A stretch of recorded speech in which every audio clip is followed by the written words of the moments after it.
Test, test, test, test.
Well, ladies and gentlemen, welcome into Crown College Football. I'm Brooks Repking alongside Austin Barton.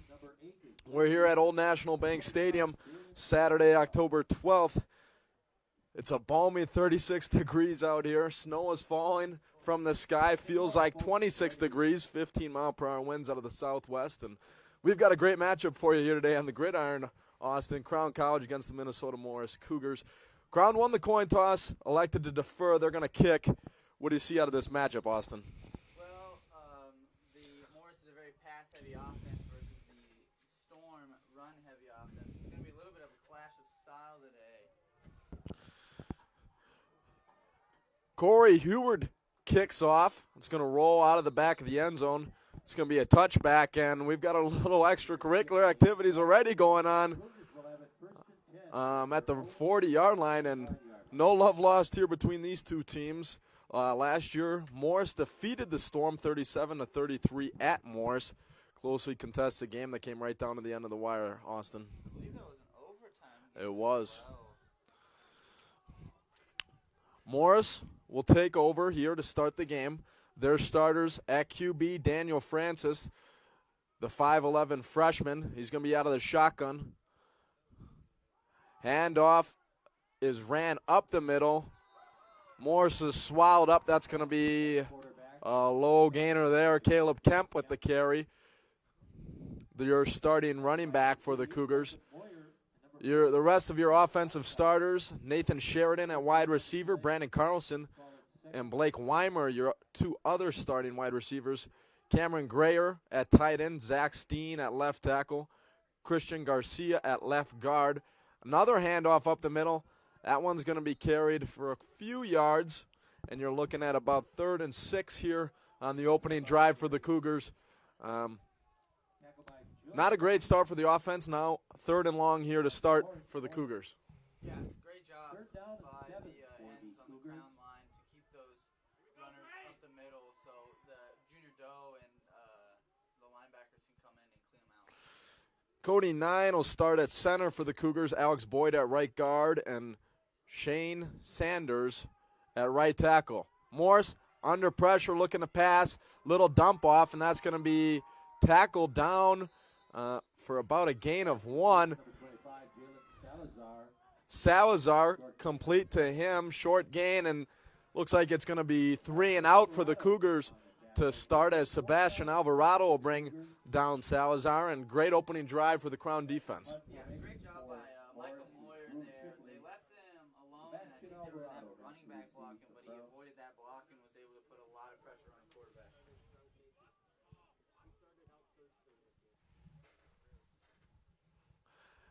Cougars will punt. Their punter, Drew Shipley, up. Nice punt from him. Alvarado's going to corral it in at the 30, and he's going to be, breaks a couple tackles and goes upfield. Going to be brought down at the 33-yard line. Sebastian Alvarado, just a playmaker for the Crown Storm. Great job. Great job of making 3 different Morris players miss. That's something that he's able to bring week in and week out. That'll bring out the Crown Storm offense led by sophomore quarterback Jared Gilmore and sophomore running back Carruthers. It's going to be, you would think with conditions like this today, as we've got snow falling in mid-October here, offense might be hard to come by. What does Gilmore have to do on the offensive end? Just got to hit his target. Sometimes he does struggle to hit the target, but he's got to be accurate. And those balls can't be thrown too hard. You're going to break some things. Regan Dvorak with the handoff, carry for about a 5. That's going to be 2nd and 5. As I was saying, Carruthers averages 117 yards per game for the Storm. He has 6 touchdowns on the season. Really got to get him going. Had kind of a down game for his standards, under 100 yards last week against Iowa Wesleyan. What does Crown have to do to get him going? He's just they got to give him good holes to run through. He does great of hitting the hole hard and also can make multiple people miss, and when he does, that's on cue. Carruthers with the carry, about gain of 3. 3rd down and 1. You got to imagine they're going to go to the run game again here, Austin. Yes, you've got a great running back in Carruthers. 1 yard, get a good push from your line, should be fairly simple. Crown coming into this one 2-3 overall, 1-2 in the UMAC, coming over a 35-0 win against Iowa Wesleyan here at Old National Bank Stadium last week. That was their biggest win since 2009 as far as point differential. Carruthers runs, and that's going to be a Crown first down, the first down of the game. And it looks like early on, Carruthers getting involved early and often.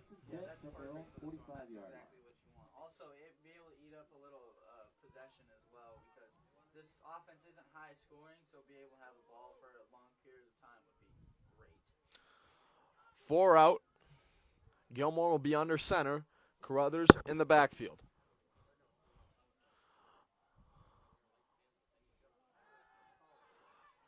Little lateral pass up the field, and he's got room to go. And he's, fumbled down, and McIntosh, luckily he'll pick it up. Man, oh man. Crown very fortunate there. Turns into a big gainer for Crown. As the pass was to Andre Key. Looked like he had room to go up the field. Stripped from behind. And McIntosh there, just there to scoop it up. Right around 3 Morris defenders. And now all of a sudden, this offensive drive into deep Morris territory. Yeah, that's extremely lucky by the storm that McIntosh was right there, because that easily could have been going the other way. Gilmore will be out of the shotgun. Key motions right. Rolls out of the pocket. Looking for McIntosh there on the run. Can't find him. McIntosh and Cole Mastretta, your 2 top wide receivers for the Storm, and if they're going to win this one, both need to get involved. Yeah, Cole Mastrada's been great this season as a freshman.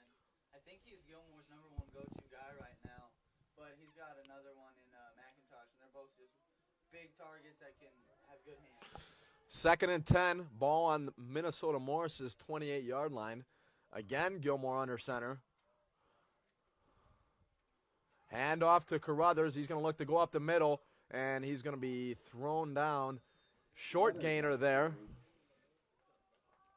Jacob Moore and Drew Shipley on the tackle. Jacob Moore and Shipley bring him down. Brings up 3rd down and 6 yards. 3rd down and 6. What do you think Crown is going to go to? Well, Morris seems to be putting 6, 7, maybe even 8 people in that box, so I'm thinking you got to go to the air here. Morris again bringing pressure. Like you said, stacked in the box. Faked play action pass, and it's going to be stripped away, and they're going to say Morris football. They're going to say that one was fumbled, and Minnesota Morris recovers it. Wow, big play there by the Minnesota Morris Cougars. Stripped away. It looked like Gilmore was right about almost in forward progress there with his arm, but stripped away right at the last second. And the Cougars are going to take over possession at their own 35-yard line. Big play by the Morris defense there. Yeah, that's a killer for the Storm as they're trying to look for something a little bit downfield, just get strip sack killed. Morris is going to try to run up the middle, and that's going to be a loss of about 2 there. But, yeah, kind of the Achilles heel of the Crown offense all year has been turnovers. Last week in their big 35-0 win, had 4 turnovers and just were lucky that the Crown defense came up with 7 turnovers of their own, so it didn't really cost them. But, turnovers really been the name of the game as far as Crown offense not being able to get done what they want to do. Rolling out of the pocket. Let's see what Francis does here. And that's nearly picked off. Francis pass intended for number 12, Cameron Geyer. Pass intended for Cameron Geyer. Cody Ricketts came screaming across the field, nearly picked it off. And if you're going to ask him, he'd probably say that's one he should have had, was right between the hands. Maybe a little concerned about getting inbounds there. Yeah, that was, you got to have that. That hits you right in the chest. That's got to be, because then that's great field position you're starting for your offense, already in Morris territory. 3rd and 11. Out of the shotgun, let's see what Francis and the Morris offense want to do.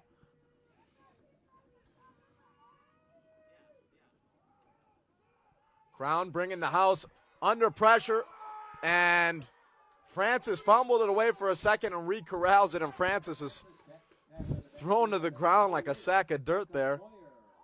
Moyer with the sack. Referees are converging. Flag on the play. Let's see what they call.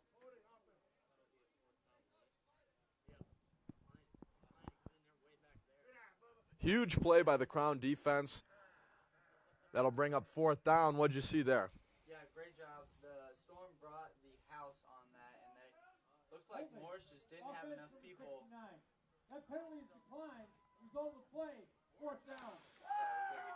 Be holding on the offense. Zach Steen, number 69, offensive lineman from Windham, Minnesota, Windham Area High School.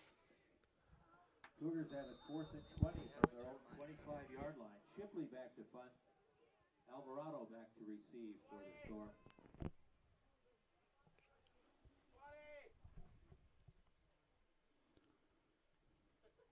High punt. Ooh, almost blocked. Alvarado's got it, and he's going to be swallowed up there, but Drew Shipley's got a leg on him. He's the best punter I've seen in a while at the Division III level. Nice punt there for him, the 6'1 senior. 1st and 10 from Crown's own 35-yard line. Let's see what Coach Auer draws up here. Coach John Auer in his 20th season, acting as head coach and offensive coordinator this season. McIntosh, Key, and Mastretta in the slot. Crothers in the backfield, Gilmore under center. Hand off to Carruthers, and he's going to be swallowed up. Carruthers on the carry, tackled by number 54. 54, Adam Farrig. Nice tackle. That's going to be a tackle for a loss. One on the play, second. That's Second and 11. That's just straight up a missed tackle or a missed block, by the offensive line. They just let him come right through, and Carruthers can't run if there's already people on him before he can get line of scrimmage. And we heard about this Morris defense coming into this game, that they really can bring it and shut down the running game. And man, oh man, you look at their defensive line, they got some big boys there. Yeah, they do. Gilmore throws a little dump off to Carruthers. He's got room to go. And he's thrown down violently. He's going to be short of the 1st down. Nice pass there, though, from Gilmore to Carruthers. And that's what Carruthers can do for you. He's not just a one-dimensional running back. Can go in the slot a little bit and pick up a few receiving yards. Great play call there, as Morris does like to bring lots of pressure. Let them bring that pressure so you can just dump it over the top of those guys and let Carruthers be an athlete out there, which is something he's very good at. 3rd and 2. What do we think Coach Auer's calling here? You might think giving it to big Regan Dvorak up the middle just for 2 short little yards. Fake handoff to Carruthers, and Gilmore found pressure. Carruthers just could not pick up the block there. Pass was intended for Dvorak. Nonetheless, that's going to be a 3 and out. 4th and 2. Crown will bring on their punting unit. And just as we said, we're about halfway through this first quarter. Offense hard to come by early on here in these wintry conditions. Yeah, it looks brutal out there. It's cold in here. I can't imagine being out there. Yeah, as you said, Austin, I mean, we're in the comfort of a nice heated booth, and with the window cracked open here, it's not the warmest of temperatures. Punt is up. It's a nice Morris punt. is going to call for the fair catch. Be picked up right around Morris's 12-yard line, and they're going to be pinned back deep on the 13-yard line. What does Morris have to do to really get their offense going? Been pretty stagnant early on here so far. Morris, they just got to give their quarterback time. I believe he probably can pick out some of these throws, but he hasn't had the time to look downfield and go through his reads.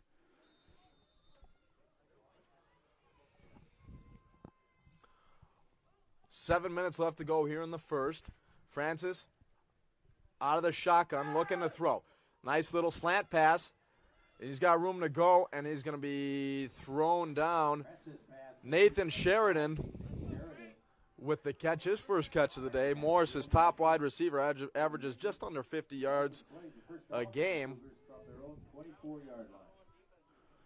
Great little bubble screen there. I'm not sure who it was, but the other Morris receiver ran Alvarado right into the other cornerback, and that just gave him plenty of space to run.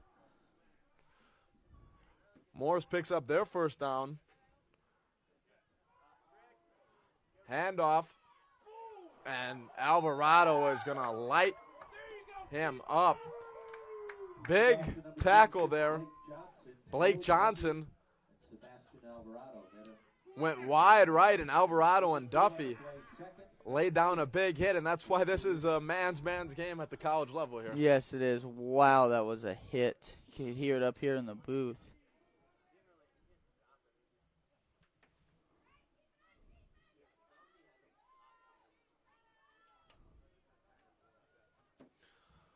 Second and 8 on the Morris 26. Another little bubble screen. That one is going to be to Brandon Carlson, the sophomore. Ricketts tackles him down. Short gain there.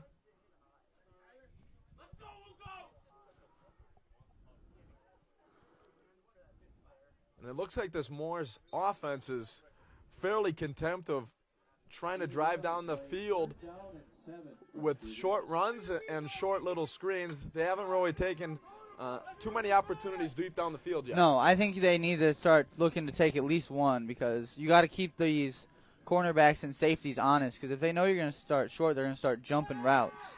3rd and 7, Francis rolls out, and ball dropped. He had room to go. I don't know if he'd have got to the first down.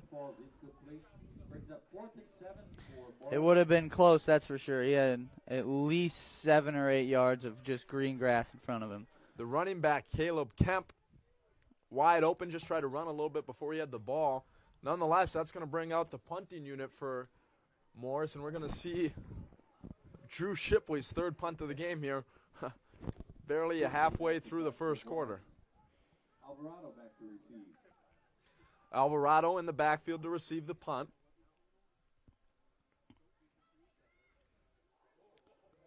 Punt nearly blocked. Morris is going to get a friendly roll, and that'll be picked up on the 39-yard line.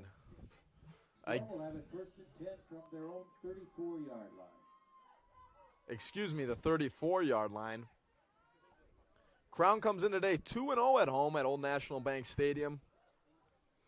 And some home cooking going on early on this season. Yeah, that's huge. Home field advantage is big here. Even on this cold, chilly day, there's a decent amount of people here, especially on fall break. Most of the campus isn't here. Gilmore under center. Carruthers in the backfield. Handoff to Carruthers. And he's going to be swallowed up really at the line of scrimmage. Maybe a gain of 1 for him. Gain of 2 on the play, 2nd and 8. They're going to call it a gain of 2, 2nd and 8. Crown in their home grays, gray tops, white bottoms, white numbers and lettering, light-colored shoes, light-colored socks, white helmets with the Crown emblem on the side. Definitely not our favorite outfit they've worn. No, I would agree there. Minnesota Morris in their traveling whites, white tops, maroon bottoms, light-colored shoes and socks, maroon helmets and sleeves. Your uniform descriptions are brought to you by Twin Cities Orthopedics. Play action. Gilmore under pressure. High pass was intended for McIntosh. Just too much pressure there. Couldn't get off the pass he was really looking for.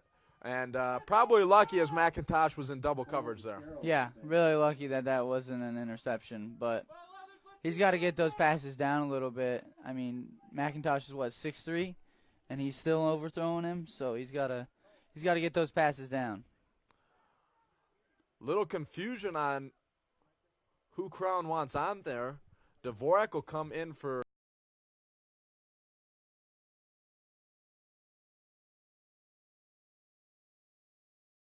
Key. 2nd and 8. You got to imagine Crown's going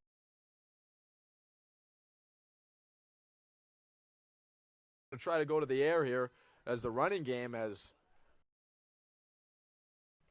been stifled early on here in the first quarter. And Ours not too happy there. They're going to have a Crown timeout. Looked just like a lot of confusion out there as far as what Crown wanted to run there and what kind of personnel they wanted out there. Yeah, I'm not really sure what they wanted, but I was thinking they'd need more of a little bit of pass attack here. That it's 3rd and 8.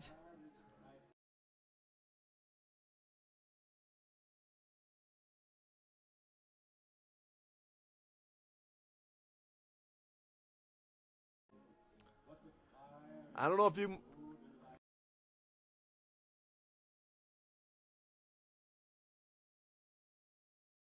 can hear at home, but over the PA right now,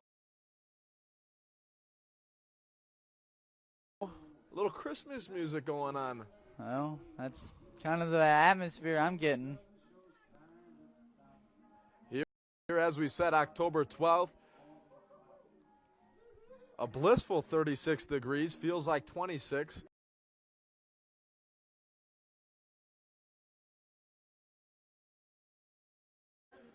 Wind howling as it usually is here at St. Bonifacius, Minnesota. Winds can get up to 20 miles per hour today out of the southwest. When they say the frozen tundra, this is really what they mean here, Austin. Yeah, that's for sure. Although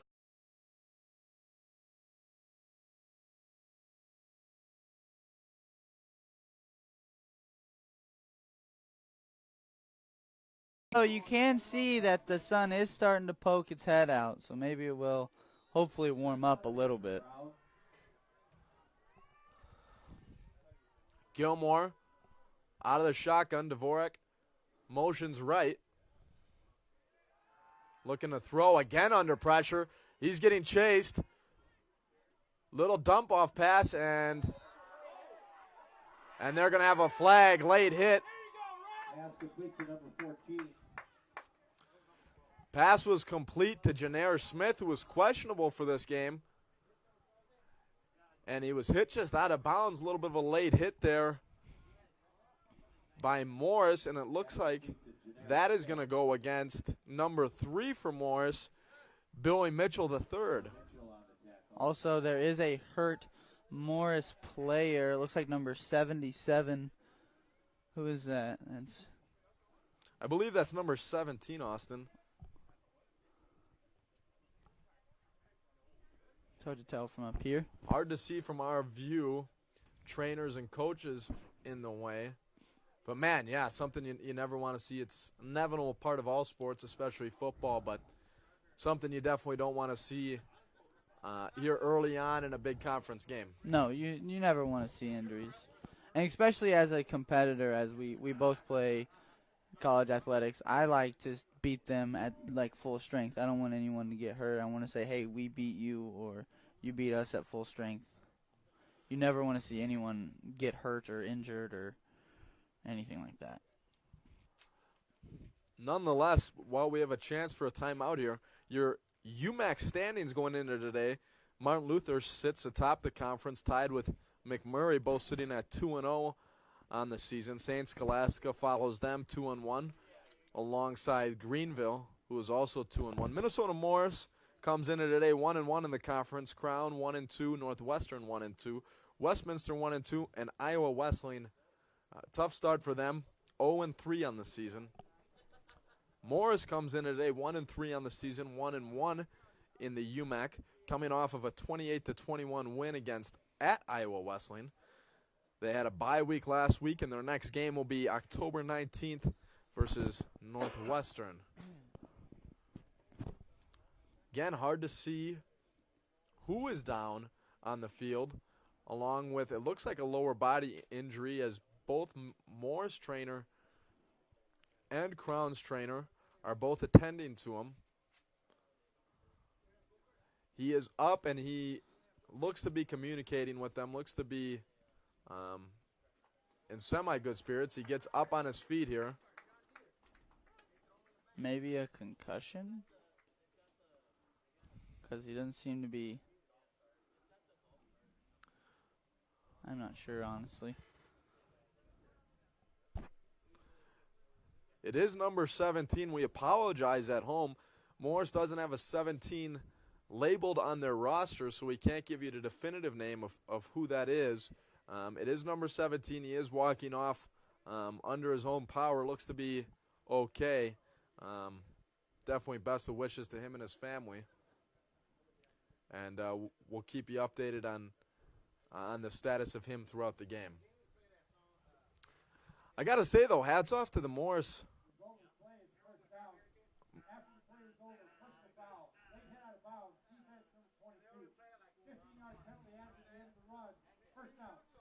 First down, 15-yard penalty on the late hit.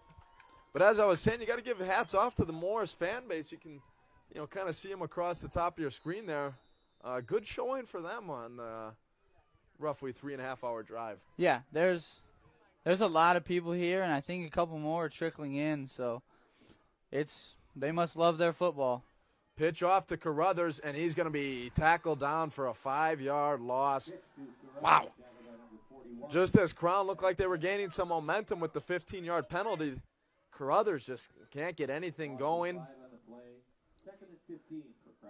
And another thing to keep in mind, Amir Lee, Crown's second-string running back,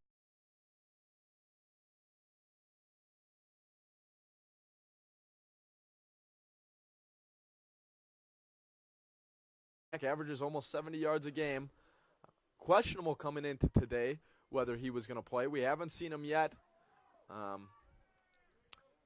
Could be something to really keep an eye on if Carruthers got to be out there all game when he's used to having a kind of a dynamic duo there and getting some plays off, getting a breather. Could be a long day for him. Yeah, not getting, especially if you're used to splitting, which they've done all year, it's got to be tough to then take every single rep. Gilmore's pass intended for Dvorak, just a little high and to the right there. It's going to bring up 3rd and 15, and what was looking like a promising drive as Andre Key checks into the game for Dvorak is going to need a big gainer here or another penalty to get Crown a little closer to the red zone here. Well, if you can get a good gain here of maybe like 7 or 8 yards, I think you might be able to go for another like 4-down territory because it's too close to punt. Dvorak is going to be in the backfield. Gilmore rolls out. Big pass upfield. Cole Mastretta, who averages 63 yards per game in the air. Big pickup, great ball from Gilmore to Mastretta. Storm first down. Great pass there by Gilmore. Also great route by Mastretta. Carruthers will check back into the game there. Mastretta, who had been held quiet here early on. Big pass for him and big catch. Now all of a sudden, Crown on their own 27-yard line, 1st and 10. Gilmore under center. Fakes the handoff to Carruthers. Rolls wide right, and it just can't be corralled there. That pass intended for Janair Smith. Connor Oldenburg defending on the play. Oldenburg with the good defense. There, 2nd and 10. With Lee out and Carruthers being held quiet, Gilmore doing a fairly decent job, really helping Crown try to drive down the field, especially in the conditions for a passing game aren't really there today. No, they aren't, but he is going to have to continue to be big, especially with your second running back being hurt, and you can't shoulder that entire load as a running back in Carruthers. And Crown really is going to have to take advantage of, as Carruthers with the handoff, and he's swallowed up again. Man, it looks like the Morris defense just isn't going to have any of the running game today. And something to keep an eye on, too, Crown really is going to have to take advantage of having the wind at their back here this quarter. Morris having to throw into the wind this quarter, definitely a big advantage, I would say, 15 to 20 mile-per-hour winds. Gilmore with the wind at his back here as Carruthers will check out. Oh, another air attack here as they brought in Smith. 4 out, Key, Mistretta, McIntosh, and Smith. Going deep, looking for Key. Nearly a circus catch and nearly picked off. Pass intended for Andre Key. Pass was intended for Andre Key. Gilmore cannot convert, and that'll bring up 4th and 9. Crown's going to go for it.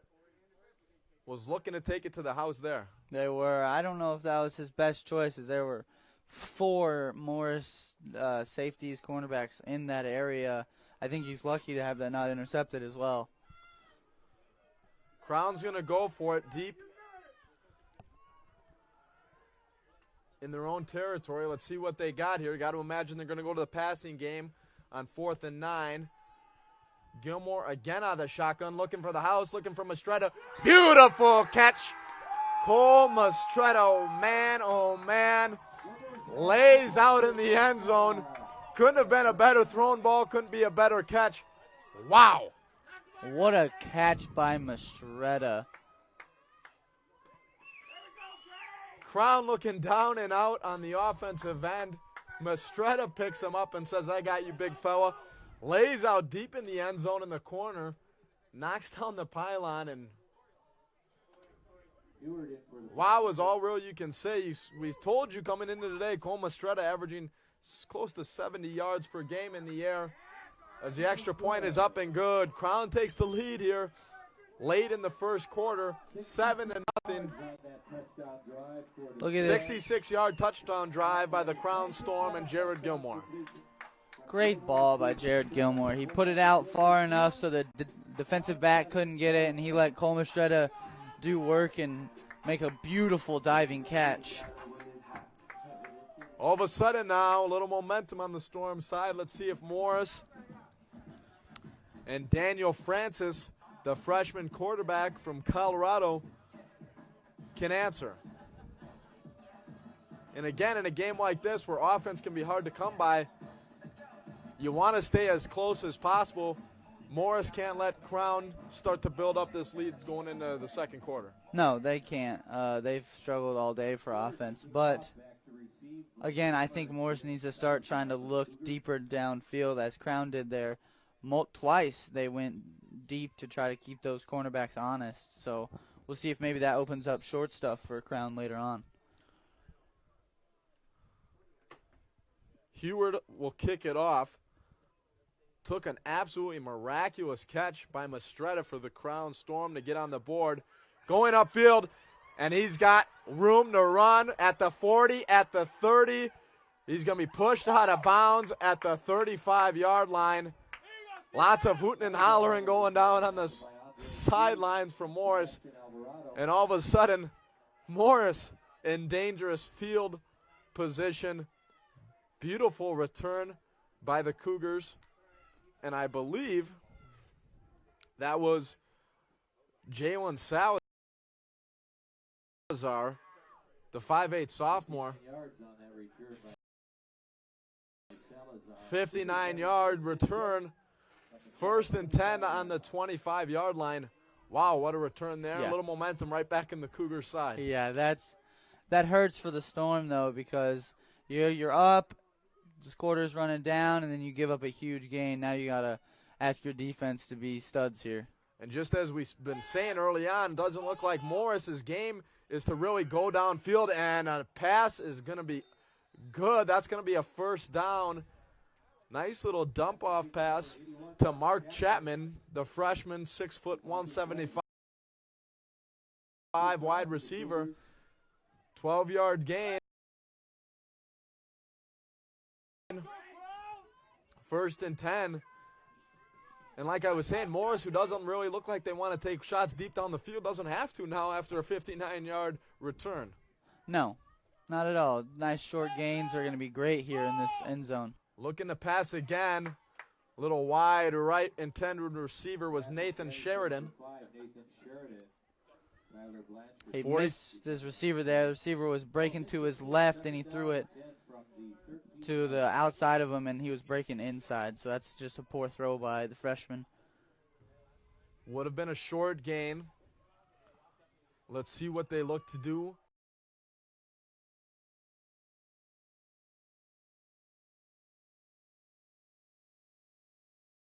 On 2nd and 10 on the 13. Handoff, and he's got room to go, and he's going to be tackled down at about the 1 yard line. Nice run there by Caleb Kemp, the senior. And that's going to bring up 1st and goal. They're going to mark it down at the 3. And now all of a sudden, Morris just really has to punch it in the last 3 yards. Got to imagine they're going to go back to the ground game here in Kemp.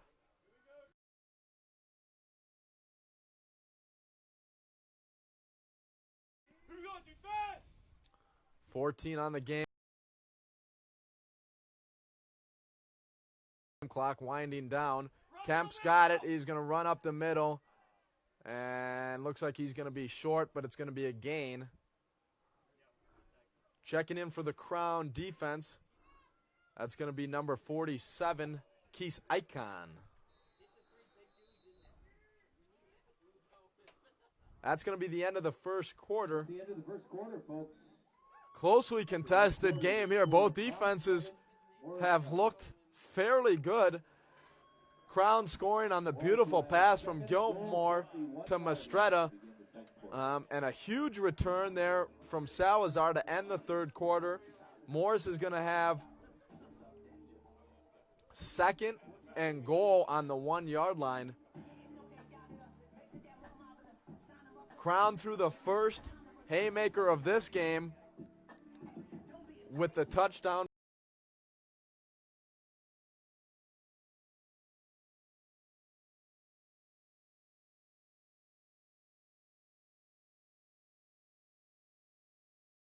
To Mastretta.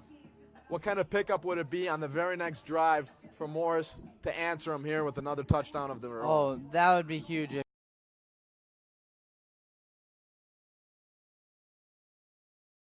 you're Morris, as you said earlier, you want to keep this game close, and what's better than scoring immediately after they do?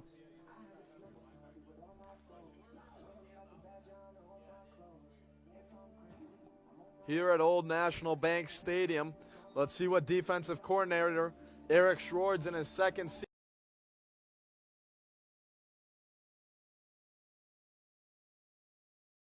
season in that capacity. He's got up his sleeve.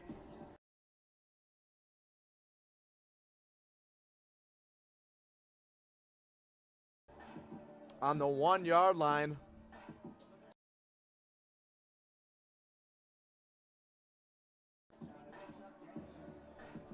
And 2.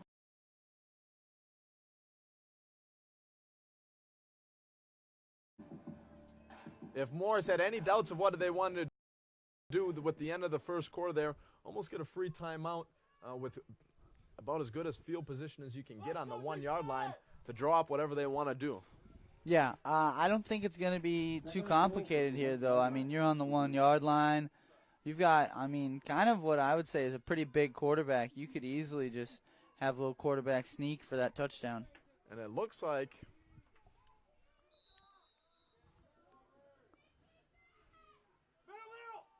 that's just what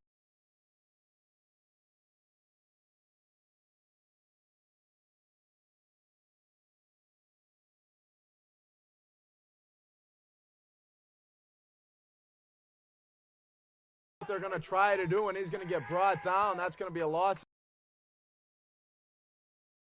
of 2. Tried to do the QB sneak right up the middle. Now all of a sudden, 3rd down and 3 it's going to be. I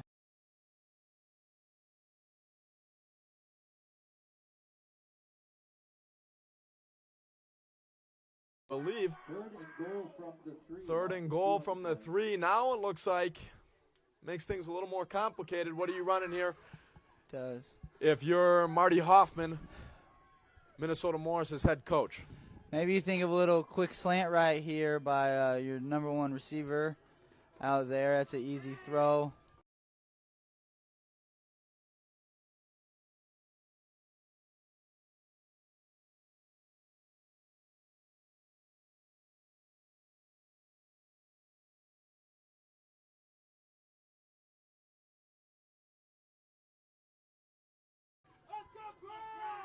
Seems like their passing game in short capacity has kind of been there all day. Let's see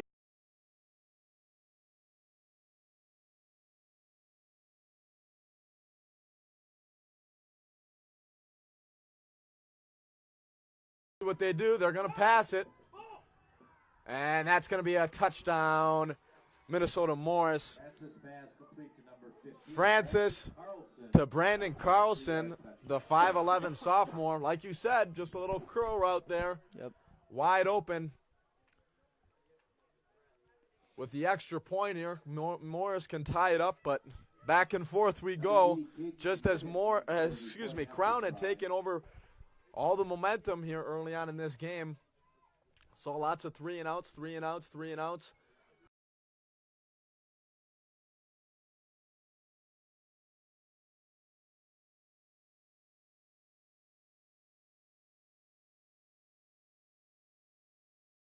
Crown finally got on the board. Big return by Salazar.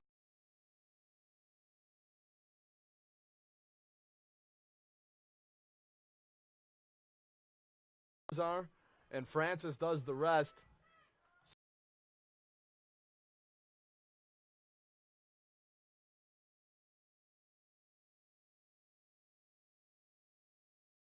A 7-6 ball game. Extra point is up and good. 7-7 ball game here, starting the second quarter. It is no good. Kick is wide right, but there's a penalty flag. There's a Excuse flag. me, wide right, but there's going to be a penalty flag.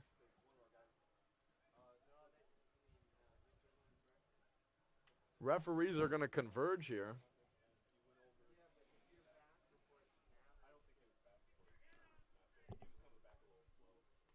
Probably encroachment, I would say, by the Storm, because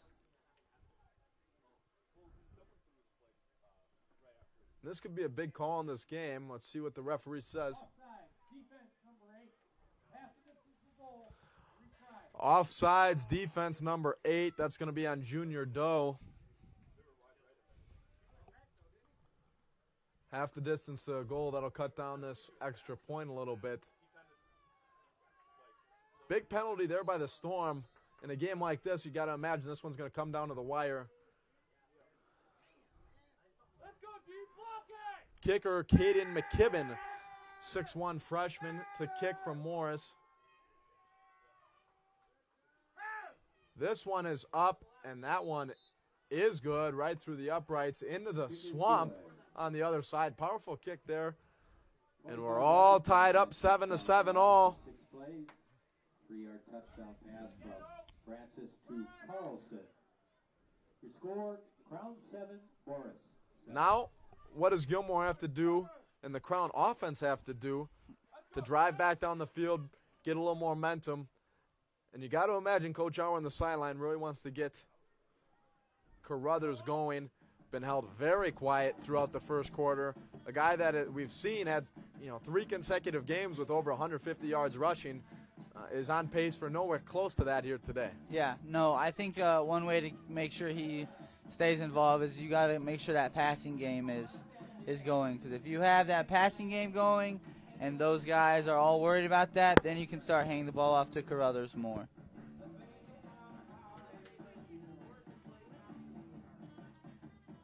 7-7 ball game here, 14-16 on the game clock here in the second quarter.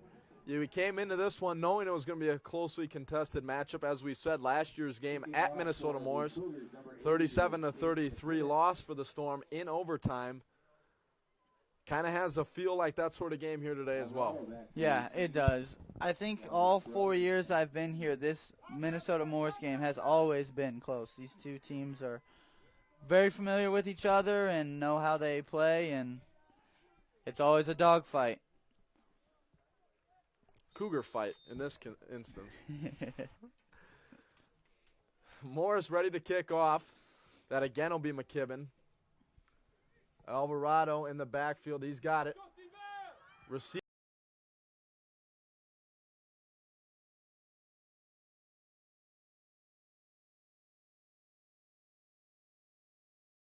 Leaves it at the 10.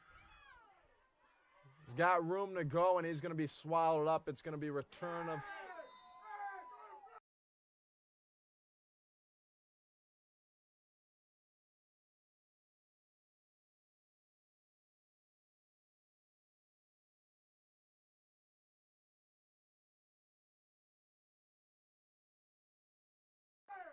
of about 22 yards. And Gilmore and company will lead the offense back out onto the field. As you can see, both teams sporting a little pink in their uniform, pink arm sleeves, towels, cleats, as this is Cancer Awareness Month.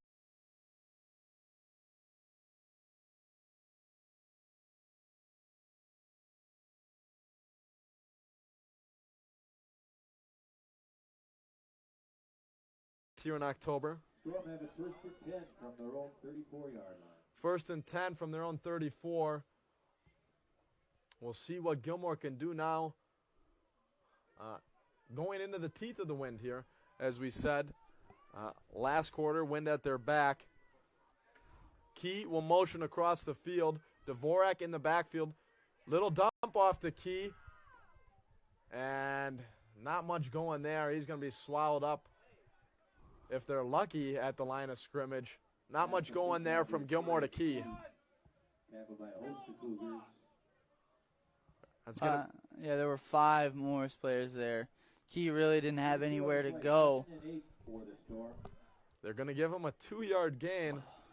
Carruthers will check back into the game. And there, I think that really shows you what Amir Lee has done for this Storm team. Usually you would see a start of a drive with a run there, whether it's Carruthers or Lee.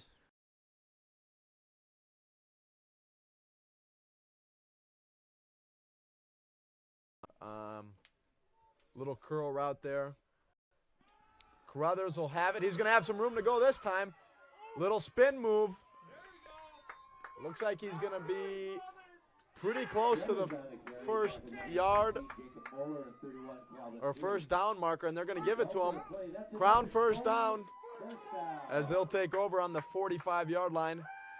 Good to see for the Crown offense and Carruthers. He finally gets going. Nice little pickup of 8 there for him.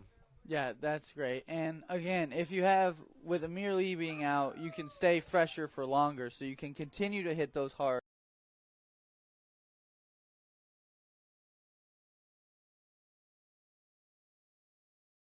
Holes hard in the third quarter and the fourth quarter. When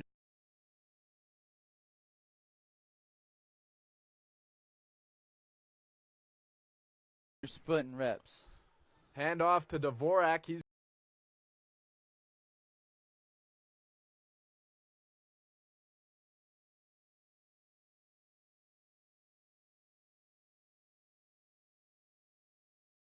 going to have to pick up the slack that Amir Lee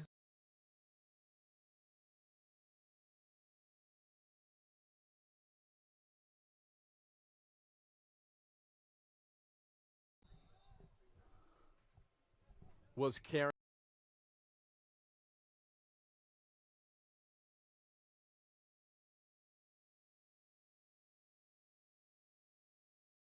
In the last few games, as he is not usually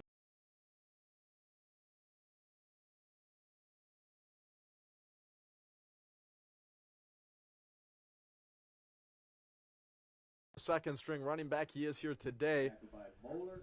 But also another thing to keep an eye on, just with no Amir Lee, what Carruthers and Dvorak are going to look like in the second half, because that's when, you know, the stamina game is really going to come into play, when they're taking more reps and taking more hits than they have before. Yeah, that's it. It really wears on you, especially Dvorak, because he's in there. He does a lot more blocking than Lee does, taking the brunt of those D linemen and linebackers. 2nd and 7 on the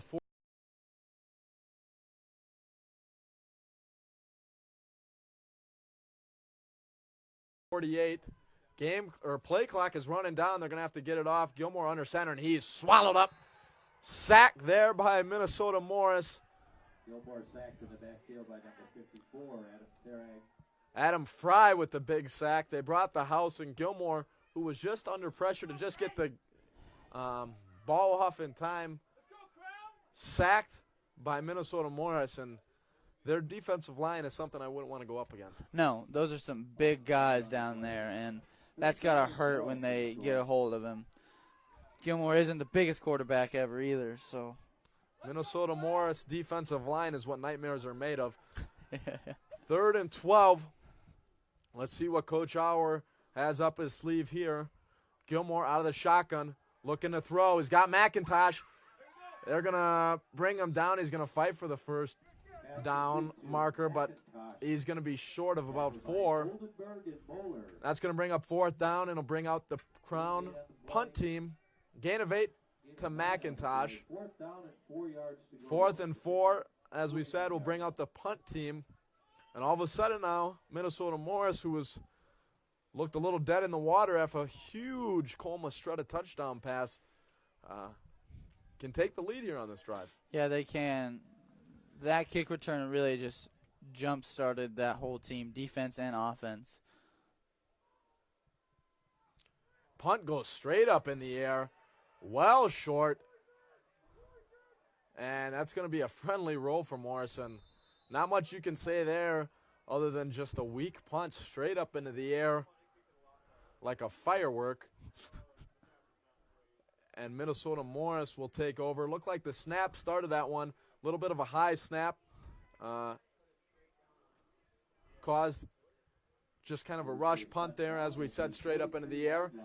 And Minnesota Morris is going to take over at the 43-yard line. Yeah, that wasn't the usual punter. The usual punter is Jair Smith. I'm not really sure where he was at for that, but that really hurts, as you had a chance to pin them back inside their own 20, and to put them on this side of the 40 is just the real killer for the defense. Francis and company back out onto the field, out of the shotgun. He's got pressure. He's going to have to dump it off. Finds his man. And what could have been disaster for the Morris offense turns into a nice little play. Dumps it off to Carlson and gains some yards. 2nd and 2, 8-yard gain. And I got to say, I like Daniel Francis. He's, as a freshman quarterback, he's got a little size.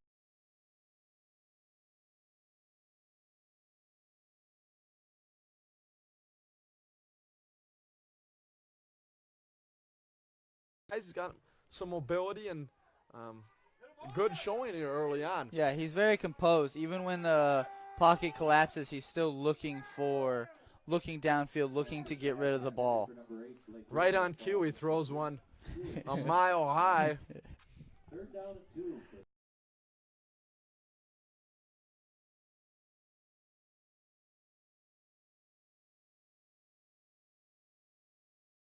Commentator's curse. Was intended for Blake Weimer. That'll bring up 3rd and 2. Let's see what Morris wants to do here. We said coming into this game, Morris, a heavy pass offense.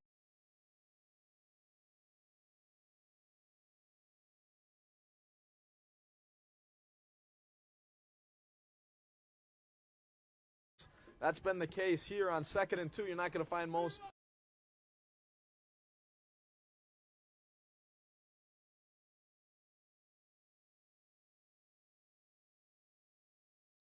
Division III college football teams throwing the ball. They're going to run it here, and they're going to have a first down as Caleb Keene, or excuse me, Jalen Salazar got the first down but took a big hit. First down for Morrison. Driving down the field here for them. Great tackle there by Michael Moore, I believe that was. He had a chance. Salazar had a chance to beat him and make it a bigger game, but he made sure he didn't get anywhere. This is going to be another handoff for Salazar. He's going to gain about 1. Short pickup for him. That'll bring up 2nd and 9. I think the farthest run today has been that 8-9-yard run by Carruthers for both teams. Neither team can get going on the ground, which is especially a big part of the Crown offense, but it's huge in the Morris offense as well. As well as a day like today with wind and cold, it's going to be hard to throw a real long gainer. Francis really under pressure, just wildly throws it away, and it's going to be intercepted. Got room to go, and he's going to be brought down at the 45-yard line. Huge interception by Cody Ricketts. Just as we were talking up, Daniel Francis was, I don't even know how he got that ball off, was getting ripped down to the ground by the Crown defense. Just wildly threw it in the air in desperation. Picked off by Cody Ricketts. Huge interception here about halfway through the second quarter. Beautiful interception by Ricketts. Probably ill-intended throw by Francis. Terrible idea by Francis. He's being wrapped down. You're not going to have the power on that. You need to just take your sack, and you can try to get on to the next one. Now let's see what the Crown offense can do here. Handoff to Lee, and Lee, excuse me, that's Amir Lee for the first time today, and he's going to be brought down hard. Amir Lee into the game. We've got an Amir O'Lear sighting. Hit the siren, gain of 1, but he got up gingerly there after that one. Even if he can take like 2 or 3 rushes a quarter, that would be huge in giving Carruthers a break. He's going to be in the backfield again. Sweatshirt under his jersey. Don't blame him at all. Amir Lee from Groesbeck, Texas. Can't imagine he's played too many games in these conditions. Flags out everywhere. Gilmore is going to be thrown to the ground. But flags out on the field. Let's see what the call is. Hartman brings him down from Morris. Illegal shift, offense. 2 players moving, both did not get reset before the snap. That penalty is declined. Result of play, 3rd down. Illegal shift on the Crown offense. You don't see that every day. Illegal shift.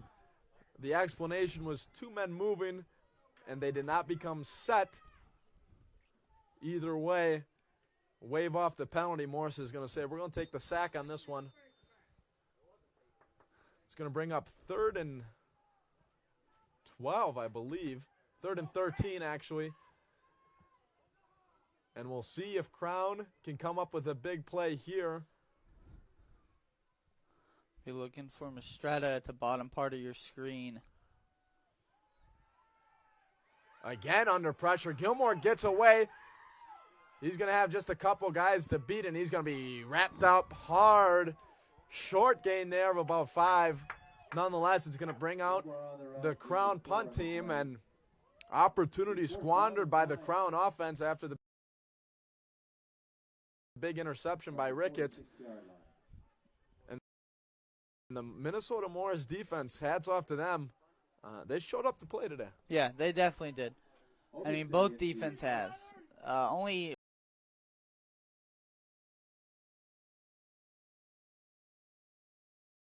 14 points through 1.5 quarters is great if you're the defensive.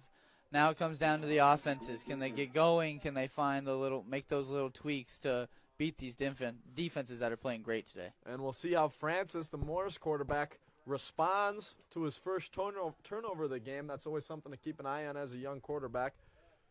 Better punt here for Crown this time. It's going to hit right around the 20. Crown's going to pick it up at the 21. And Morris will be pinned back fairly deep. At the 21-yard line.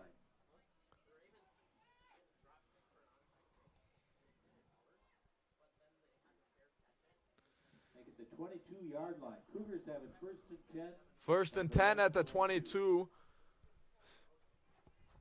Offensive coordinator for the Minnesota Morris Cougars, Micah Johnson. He's in his 2nd season. He's under Marty Hoffman, the head coach of the Cougars, who came. He was co-defensive coordinator at Minnesota State Moorhead before coming to Minnesota Morris. Francis again looking to throw and just dropped there. Beautifully thrown ball. Sheridan, Minnesota Morris's top wide receiver, just dropped it. That's all you can really say there. Yeah, there's a drop. Those kill. especially for a quarterback. Good pressure there by Junior Doe, too, as he was almost late into hitting the quarterback. Yeah. Good defense there on that possession. 2nd and 10 on the 22.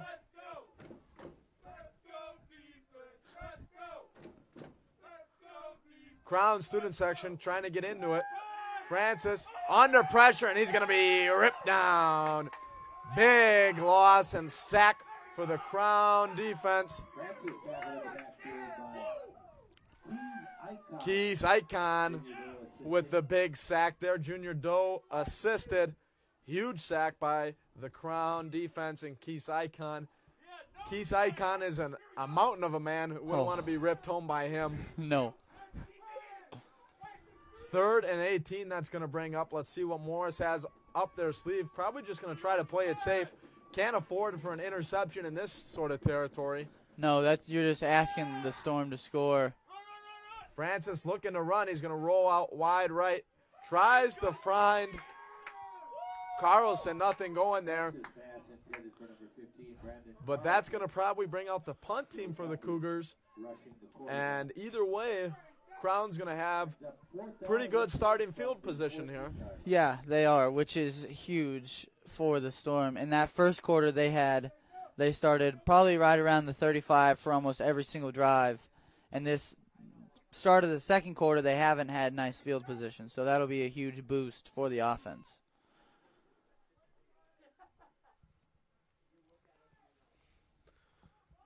Shipley, the punter. Punt is up.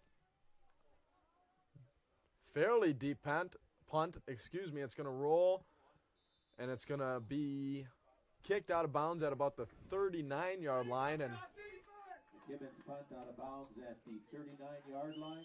good punt there. 10 from their own 39. And Crown's really not, fairly decent starting position, but just another good punt there by Morris. Yeah, he's an insane punter. His punts have a great way of taking a bounce for him. I don't know if he hits it end over end or what he does, but it's huge for the Morris defense. Well, you're a soccer player. Go down on Yeah. the field, ask him for a few pointers after the game. Gilmore in the backfield with Carruthers. He rolls wide right. Pressure coming. Finds Key a little high, but dropped by Key. Intended for Key. That's going to bring up 2nd and 10. Depending on the play.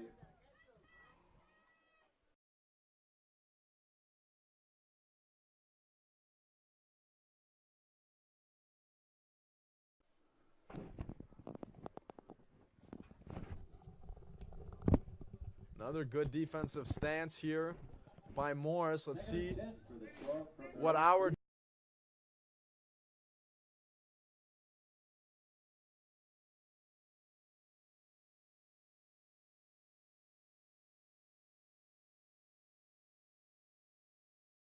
draws up here. 2nd and 10 as Dvorak will check back in for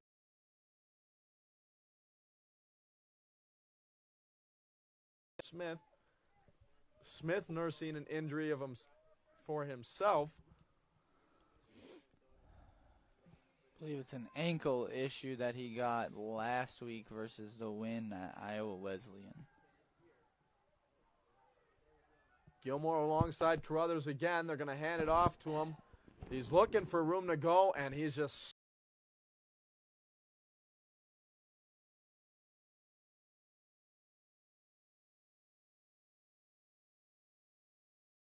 swallowed up. This Morris defensive line just Great job no give to them. Great job by the defensive end. Carruthers was looking to bounce it outside, and he forced him to go back up the middle, and that's where the rest of the Morris defenders are. Marcos Luna brings them down there, and that'll bring up 3rd and 8. We'll see what Crown draws up here. Again, the passing game really been kind of a non-factor recently for Crown. Pass is intended for Dvorak. Can he hold on to it? He can. Big pass from Gilmore to Dvorak. Was brought down by 3 Morris defenders. Bowler, and number 31, Calvin Pierce. Moeller and Pierce bring him down. And Crown picks up a much-needed first down. Their offense has kind of looked stagnant at times here in the last 10 minutes or so of this second quarter. It's like Big it goes first down for them. stagnant play, throw for 15 yards and a first down. Whatever works. Carruthers looking to get going again, and he's going to have a short gainer there. He just can't get legs underneath him. You got to imagine as Amir Lee checks in for him, and Amir Lee, man, Two on the play, 2nd and 8. Amir Lee looks definitely not full capacity, barely, fast walking into the huddle there, I guess is how you would describe it, with a limp. So, I think whatever you get from Amir Lee is a bonus, and I think they've got him in there just to give Carruthers a rest. Yeah. But again, I think it's gonna come down to Gilmore making throws so he can give Carruthers a break. Lee will just motion out, and that's intercepted. Huge intercepted. Ill-advised throw there by Gilmore, and that's going to be intercepted by Morris. That's going to be the safety, Connor Oldenburg, the 6'1 senior. Beautiful interception, diving on the turf. That's a tough throw into the wind as well. Great catch there. And that's right there, shows you what, a struggling Carruthers and no Amir Lee really does for you. Amir Lee was out there on that play, but really kind of just out there. Just almost like a placeholder. Yeah, just to give Carruthers a break. And there's going to be a penalty. I believe it's going to go against Morris. Let's see what the call is. False start on the Morris offense, and seems like as big a mistake as one team makes, the other team really just can't capitalize on it. No, they can't. There have been, 2-3 turnovers by both teams, and I don't think they've scored off either one of those. So 3-4-0 on the game clock, please. Game clock at 3:40, 7-7. We're all knotted up here at Old National Bank Stadium between the Crown College Storm and the Minnesota Morris Cougars. Francis in the backfield. 1st and 15 on the 33-yard line. Looking to go deep, and that one is intercepted. Huge interception. And there's going to be a flag down. Interception by the Crown College defense. Corey Heward, who had an interception last week, comes up with a big pick. Moore's looking to go just real deep down the field, and just an underthrown ball there by Francis.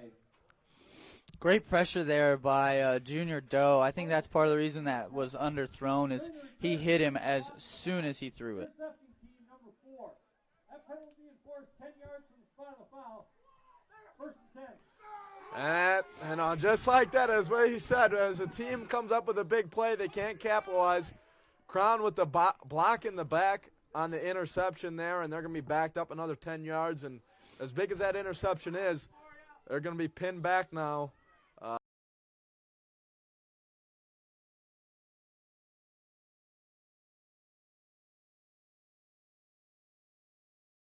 Fairly deep, and they're not going to start with as great a field position at the 39 as they may have thought.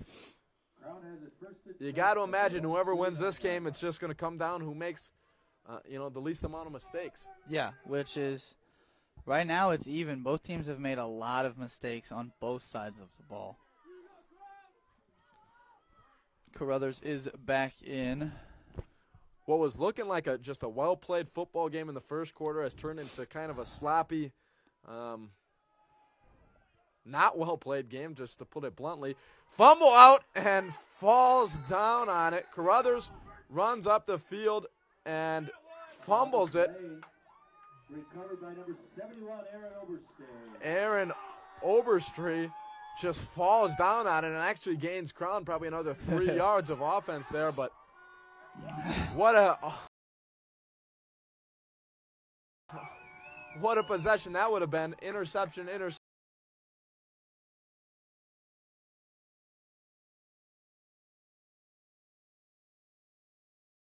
interception fumble.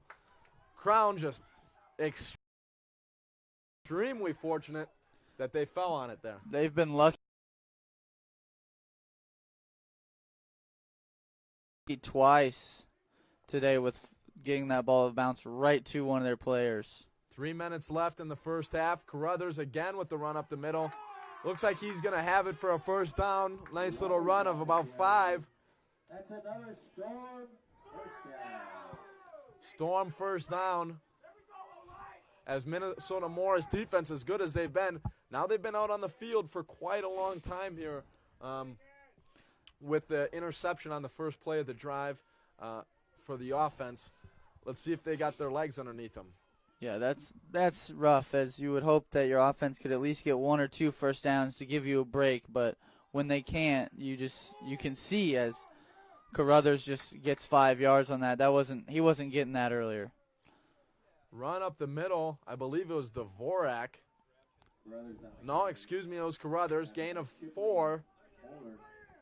Now all of a sudden, they're going to give him 5. Now all of a sudden, Carruthers trying to show some life here late in the second quarter.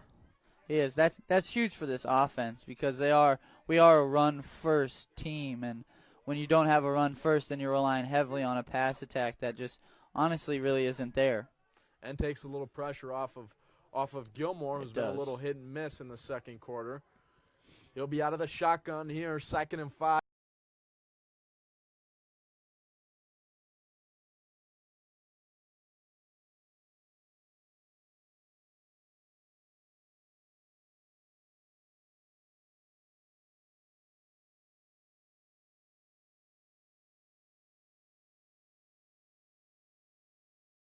On the 45.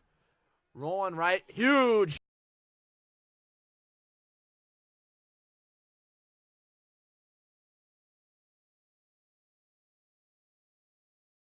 Hit on Gilmore.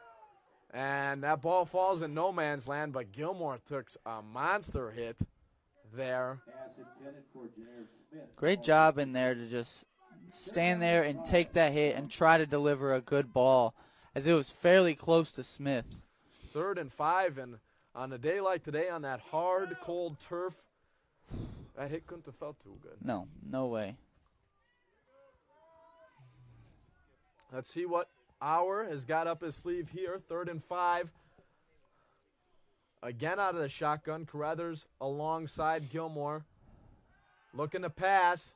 They're going deep down the field. Good defense. Interception. That's going to come back, but though. It's going to come back. I think they're going to call pass interference on Morris. Which is going to be huge. Unless it is offensive pass interference. I believe so, too. I didn't see much there on the Morris defender personally. Let's see what the call on the field is. A little confusion of what the call is.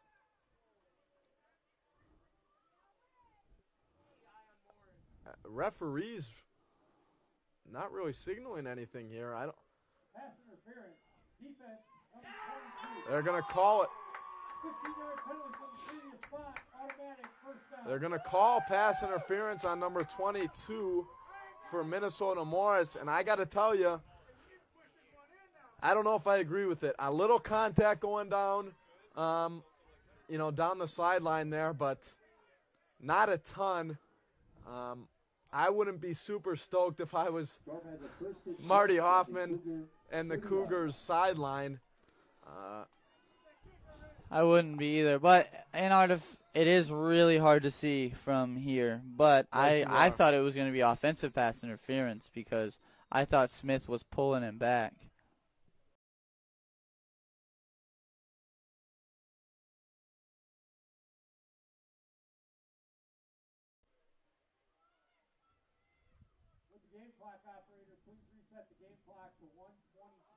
We're going to have 1:22 on the game clock, and now Crown's going to be down in Minnesota Morris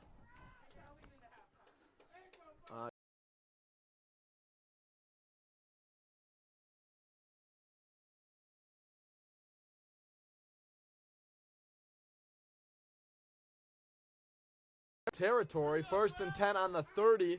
122. They don't have a ton of time, and with a running offense, 30 yards to go. 122. They're going to have to be in the hurry up here. Still with 2 timeouts, though, so. They're going to run it up the middle, and Carruthers looking for room, and he's going to be swallowed up. Maybe a gain of 2 or 3 there. Not much going, but Crown's going to have to get going as we hit the 1-minute mark here in the first half. Snow again starting to fall down on the field. About 30 seconds separates game clock from play clock. Gilmore looking to throw. He's got pressure. He rolls out wide left.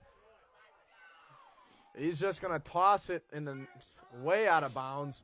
Just had nowhere to go, but probably the right move. Stops the game clock at 42 seconds, 3rd and 8. And here comes a big play of this first half. If Crown can't score here after that big interception was called back, got to imagine that's going to be a letdown. Yeah, that is going to be a big letdown. But on the bright side, you do have 2 more downs because you're in 4-down territory. But you gotta find something here if you're the Crown offense. And the snow is coming down a little heavier as we speak. Not real big flakes, but it's coming down fairly heavy and fairly steadily. Looks almost more like sleet than snow. Gilmore again out of the shotgun.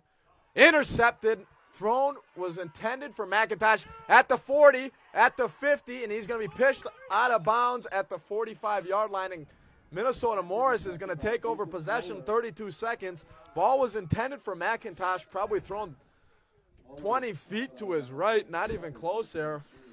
No, And huge interception by Morris, not only to stop Crown from scoring going into halftime, but they, with 30 seconds left and 3 timeouts, could score here even if it's a field goal and take over really all momentum going into halftime. We'll see what the play call is here. Francis in the shotgun, 32 seconds left. Huge interception there, though, Austin. Yeah, that's huge. Gilmore's got to hit his target. He was so far behind McIntosh, he had nothing. McIntosh couldn't do anything about it. And that's a fumble by Francis. And man, oh man, mistake after mistake. Neither team wanting to really take advantage in this game as the fumble by Francis is picked up. Referees are converging here and talking. Let's see what the call is. Blake Weimer, Junior Doe picked it up on the fumble, and Francis really, I believe, Fumble recovered by the defense. First down, Crown. was, I believe, Warning against the Crown bench. No yardage. This is a warning for the game. as the Crown bench picks up a warning, a bench warning. You don't see that every day either. But Francis looking to just get out of bounds there, I believe, and stop the clock. And he fumbles it. And as we said, the second quarter has been about as sloppy as a football game as you're going to find. Yeah, turnovers on both teams. And halftime speeches for both coaches have to be ball security and turnovers because those are killing both teams. 23 seconds on the game clock. Looking to throw away downfield. Not even close. Was intended for Andre Key. 18 seconds now on the game clock. And you got to imagine Crown's just going to try to take a few shots down the field and get on the board with a miracle play as they've got about 60 yards to go to the end zone. Maybe a little hook and ladder action. Hit that little short curl and then just flip it to the either Key or Carruthers with their ability, their speed. McIntosh at the bottom of your screen, been held quiet as one of Crown's top wide receivers. Gilmore finds the Dvorak, and that ball is out. And that ball, who knows, there's a scrum in the middle of the field. You got to imagine that's going to be a fumble. It looked like he had possession, and Morris believes they've got it, and that's going to be a flag, I believe, on the play. Stay tuned, folks. And it looks like it's going to be Morris. Ball fumbled by Dvorak with 8 seconds left to go. We'll see what the flag is. But just when you think this game can't get any sloppier, It does. It just does.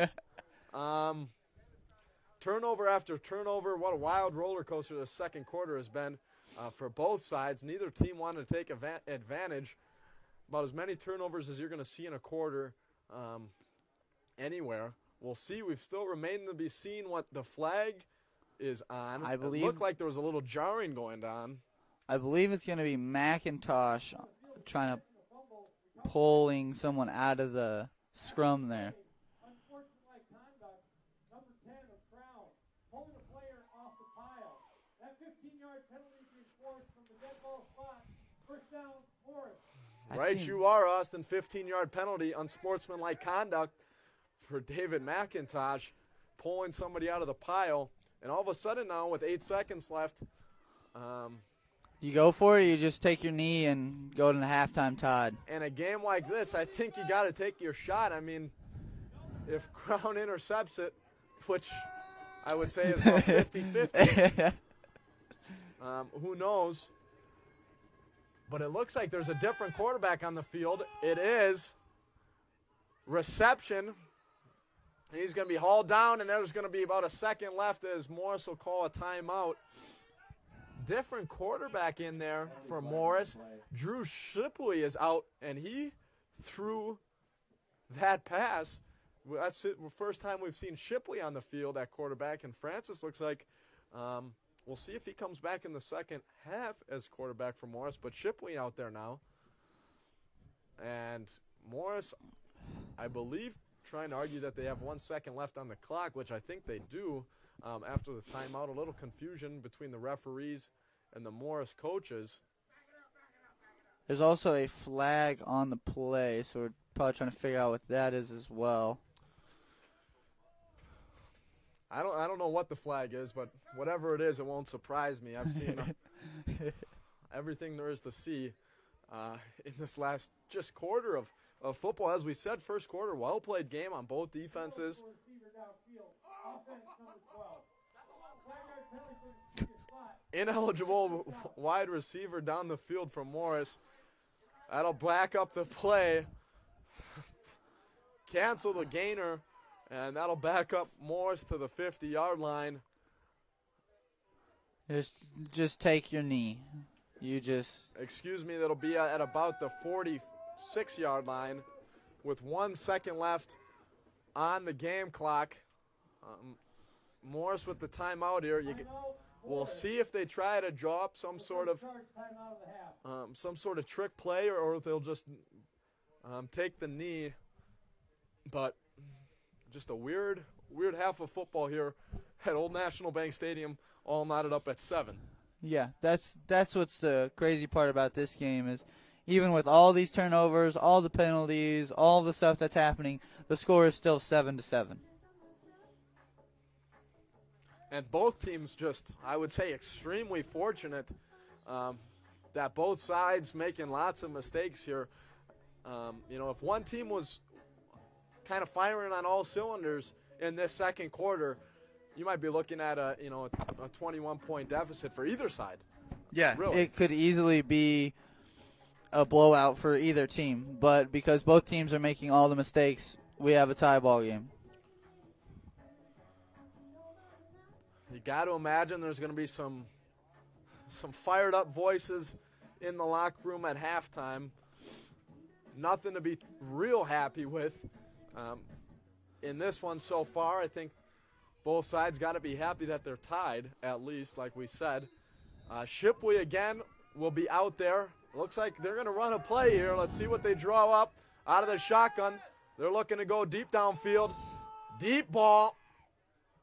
And that's intercepted. With space to run. With space to run at the 30, at the 40. Big pile there, and he's going to be wrapped up. Interception there for Crown. That was number 6, Isaiah Hawkins. And what a fitting way to end this second quarter with an interception. Morris, hats off to them. They took a shot down the field, didn't pan out. But just a weird half of football. We're all knotted up at 7 apiece. I'm Brooks Repking alongside Austin Barton. We'll see you at the start of the third quarter in just under 20 minutes.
Welcome back to Crown College football. Here starting the second half, we've got a 7-7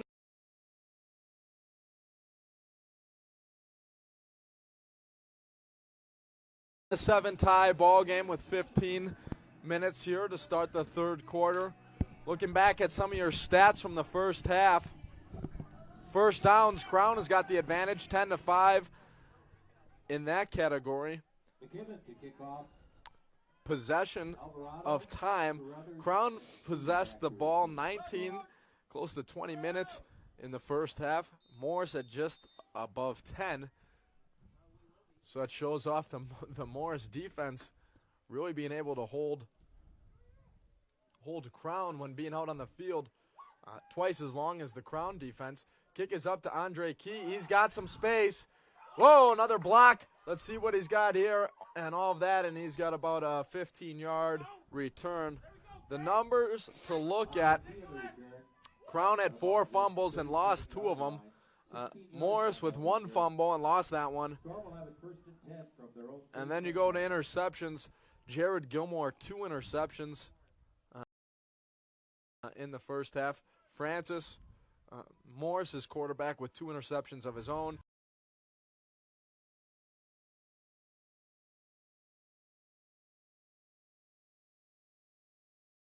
As well as Drew Shipley, 0 for 1 with 1 interception. So as you can see, turnover is the story of the game thus far. Let's see what the Crown offense brings out of halftime.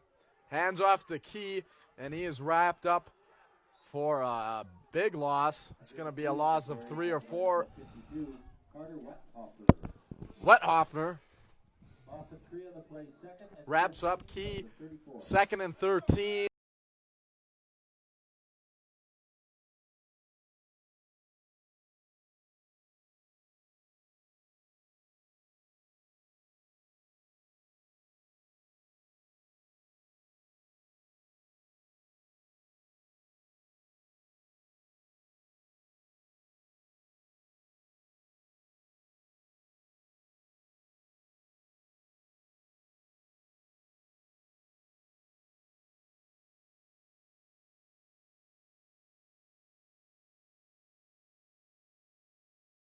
And not the start you're looking for is Andre Key. Loss of 3 out of halftime there, Austin. No, it's not the start. But as you mentioned about that time of possession, eventually I think if Crown can continue to possess the ball for so long, that's going to wear out that Morris defense because it's hard to be out there for 20, 30 minutes. Your 2 scoring plays of the game, a 26-yard touchdown pass from Jared Gilmore to Cole Mastretta. And Gilmore is hurt, and that is a big fumble. And Morris picks it up, and they've got it right around their own 20. But the more important thing, Gilmore, he got up there. Looked like he was just trying to just scrap for a couple of yards there running. And huge fumble. Recovery there by number 41, Matt Menth for the Minnesota Morris Cougars. And Gilmore looks to be in pain, and he is frustrated. And the exact opposite way you want this second half to start, as Morris is going to pick up the ball at the 25-yard line deep in Crown territory. Terrible start for them out of the half. Rush is right up the middle there for Caleb Kemp. But man, oh man, huge fumble there by Gilmore and company. And Morris all of a sudden look like they can take over kind of all the momentum in this game right out of the half. Yeah, they do. And that's a real bummer for the Storm, as Gilmore thought he was away, but he really actually wasn't. And again, ball security, though, has been a huge issue for both teams. They're going to run it again. He's swallowed up. Not much going there for Kemp. Maybe a gain of 1 as Junior Doe with the big tackle throws the guns to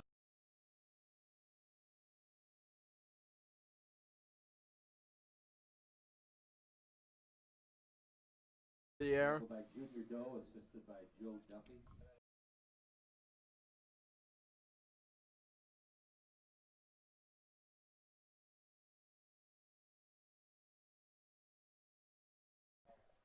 Joe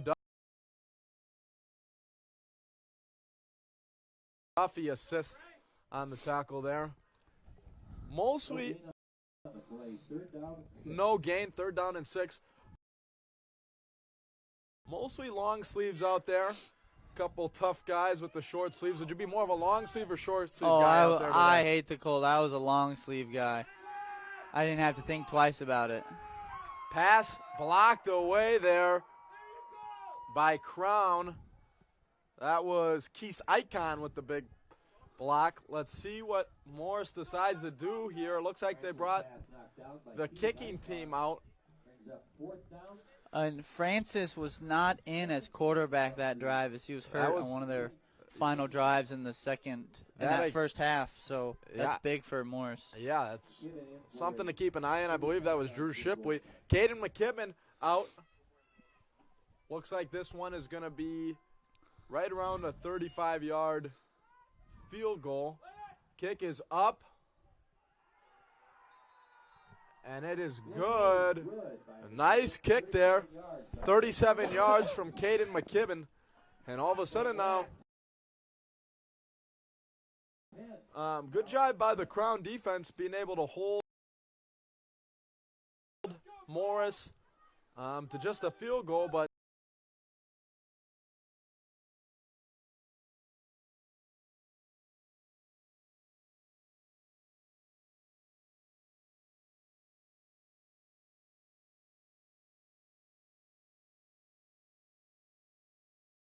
in a game where each team only scored once in the first half, Morris gets an early lead here in the 3rd quarter.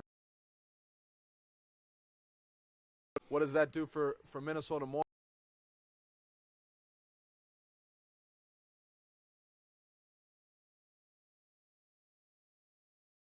Morris's confidence going forward, taking control of the lead? It's huge, and now you're can be a little more aggressive and also like conservative at the same time because you do have that lead. You have that little bit of cushion of it's not every drive doesn't feel as important. Cougars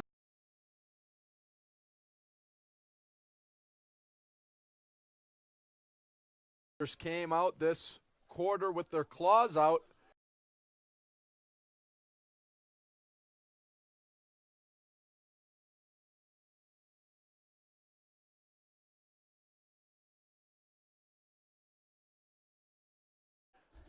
Forcing that fumble and converting on the field goal. As we said, 37-yard field goal from Caden McKibben. He'll kick off. Alvarado and Key and Carruthers in the backfield. We'll see what Gilmore does after he was clearly frustrated after fumbling last possession. Huge stance here by both the Morris defense and the Crown offense. This could be a big drive here. Key's got it. Receives it at right around the 15, and he's going to be breaks a few tackles, breaks a few more. And he's going to be pushed out of bounds at the 29-yard line. Flags all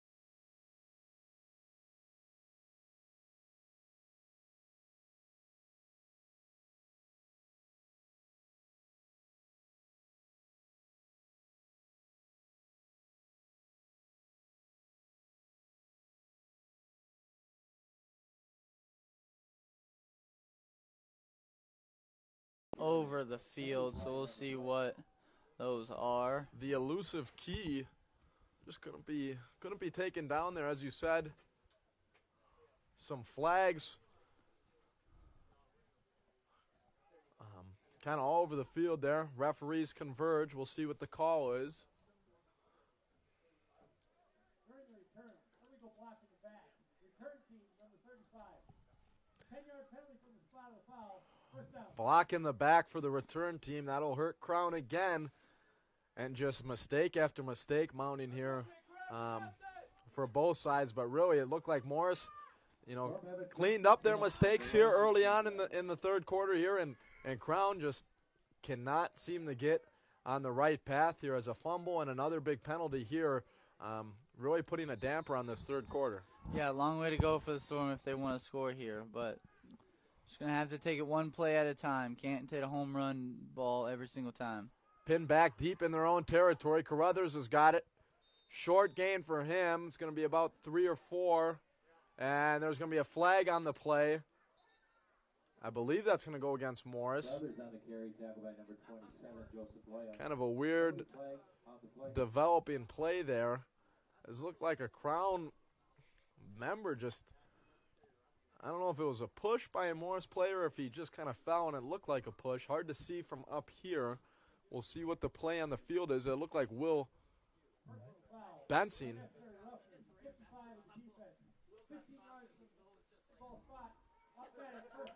Oh, that's a spot foul, so that's huge.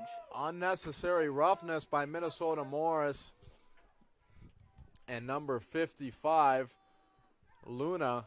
Big penalty for them. 10 from their own 38-yard line. 1st and 10 from the 38. Just Now- as you said they were cleaning up their mistakes, there comes a big 15-yard penalty. Gilmore looks like he'll be under center. Carruthers in the backfield. Key and McIntosh out. Run up the field, and Carruthers, that'll be a gain of 10. By number 55, Marcos Luna. Had one man to beat, got a little tied up there, but that'll be a Crown first down. And a long way to go here, but Crown showing a little life now. Yeah, they are, and that's huge. Keep this Morris defense out here. They've been out here for so long. The longer they're out here, the more they get tired. Again, under center is Gilmore. Hands it off to Carruthers. Spins out, wide right, and he's going to be out of bounds, gain of 3. Carruthers, the main playmaker on this Crown offense. We said it all the way through the first half. We saw Amir Lee, Crown's second-string running back, who averages 70 yards a game, kind of a two-headed monster for the Crown offense. Has been nursing a lower half injury. We saw him for a couple plays, only one rush, and just looks like he won't be a factor today. As Dvorak gets the handoff, he rolls wide left, and he's going to get a first down, pushed out of bounds, and there's going to be a flag there, Dvorak on the carry. and we'll see what the call is. At the 39-yard line, but there is a penalty flag on the play. That'd be a killer if it was on the Crown Storm. I think it's going to be. Illegal block in the back, number 1 of the offense. Yep. 10-yard penalty from the spot of the foul. 3 plays, second down. 1 step forward, 2 steps back. Block in the back from Andre Key. And again, just kind of a just how this game is going for the Storm offense. Result of the play, second down and 11 yards to go. 2nd and 11. Storm. Bring back that long gainer from Dvorak. Let's see what this Crown offense has got here. That's already a quick 20 yards of penalties by the Storm on this drive alone. Carruthers, the workhorse in the backfield, can't block his man. Gilmore rolls wide right, finds Mastretta, and it's going to be close. I think they're going to be just short of a first down. By number 22, I believe it'll be 3rd and 1. Macero pushes him out of bounds. 8 of 10 on the play, third down and 1 yard to go. 3rd down and 1. You got to imagine they're going to hand it off to the big running back, Carruthers.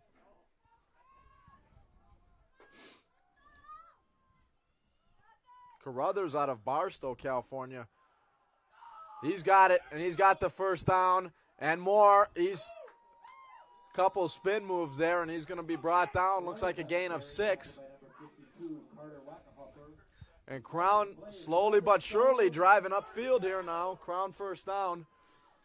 Carruthers doing a good job of finding those spaces that he was looking for in the first half but can never find. But now he's able to get 5, 10 yards almost every single rush. Back up to the line of scrimmage, 1st and 10 on the 36. Gilmore under center. Carruthers in the backfield. Mistrada at the bottom of the screen. Carruthers looking to run. Brothers on the carry. Matt Bent on the tackle. Bent on the tackle there. Gain of 4, 2nd and 6. Crown going kind of all in on this drive as Smith will check in for Dvorak, but this drive's got to be taking a lot out of Carruthers' legs and just stamina for the rest of the game. He's been used a lot here.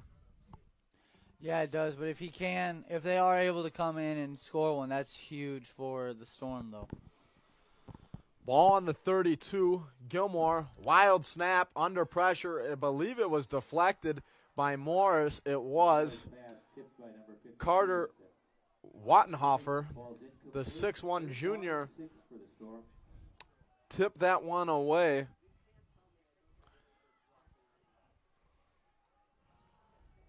The junior out of Lynchfield High School. Good defensive play here, and all of a sudden, here we are again, 3rd and 6. Is Crown going to the running or passing game here, Austin? I think they're going to go to the passing game. Gilmore hands it off to Carruthers, and he is wrapped up. Nowhere to go. That Morris defensive line had let Carruthers get away with a few decent runs. They say not here, not now. Wrap him up. It's going to be 4th down, and it looks like offensive coordinator and head coach John Auer in his 20th season is going to go for it. Bold move, but then again, Coach Auer is a bold guy. Yeah, he is. But you're in that awkward space of if you punt, it doesn't really get you that much. And if you do lose it, you can trust your defense that's played really well today. And a field goal at this would be about 42 yards into the wind. Probably not a great option. Gilmore looking to pass. Has got Mistrada open, and that's going to be a 1st down. Nice pass from Gilmore to Mistrada. That's complete to Mistrada. That's another score. Great Storm job. 1st down. Great ball by Gilmore. Put it on the outside, let Cole Mistretta get it, and didn't even have to move as that he broke right on the 1st down marker. And Cole Mistrada, the freshman wide receiver out of Port Lucie, Florida, Centennial High School, the pride of Centennial High School, is going to be a force in this conference, averaging close to 70 yards a game. As Carruthers he's got room to go. That's going to be about a 9, maybe 10-yard gain, and Carruthers starting to find his legs. Little mojo in Carruthers' step. And Crown really looking tenacious, and if they score here, you go back and circle that 7-yard game by Mistrada and Gilmore, and the good play call by the offensive coordinator and head coach John Auer. Yeah, and if you look at Mistrada's numbers in that first half, he had 44 yards receiving, and that's just huge as he's one of Gilmore's go-to guys, and he can trust him to haul that ball in. It looks like 2nd and 2, and Carruthers is going to get wrapped up. Let's see where they place it. It's going to be probably a loss. Maybe they give him forward progress here. No gain.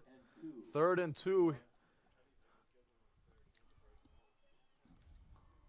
Not really. I mean, obviously, Coach Auer has shown this is 4-down territory here. So 2 plays here to get 2 yards. You got to imagine with a guy like Carruthers should be able to do it. Gilmore again under center. Let's see what they do. They're going to hand it off to Carruthers again. Morris brings the house, and it's going to be close. I don't know if they got it. What do you think here, Austin? I think they're going to give it to him, and I think he got just enough. But that's what Carruthers gives. He can bust out and be athletic and make people miss, but he can also just hit that hole hard and get those 2 easy yards. 1st down. Crown in the red zone now. 1st and 10. This is where it starts to get difficult in this 15-yard range, especially when you're a heavy run team. Let's see what Gilmore has in store here on this big drive. It's taking over 5 minutes off the clock here. Pitch to Carruthers. He rolls wide right, and lots of guys coming right at him. He gains a few. Good gainer there for him. Missed tackle there. Cole Carroll. Macera brings him down.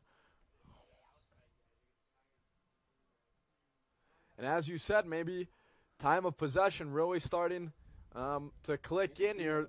Morris, they had the big fumble and scored in this quarter, but really, have had possession for maybe That's it. a minute or two Yeah.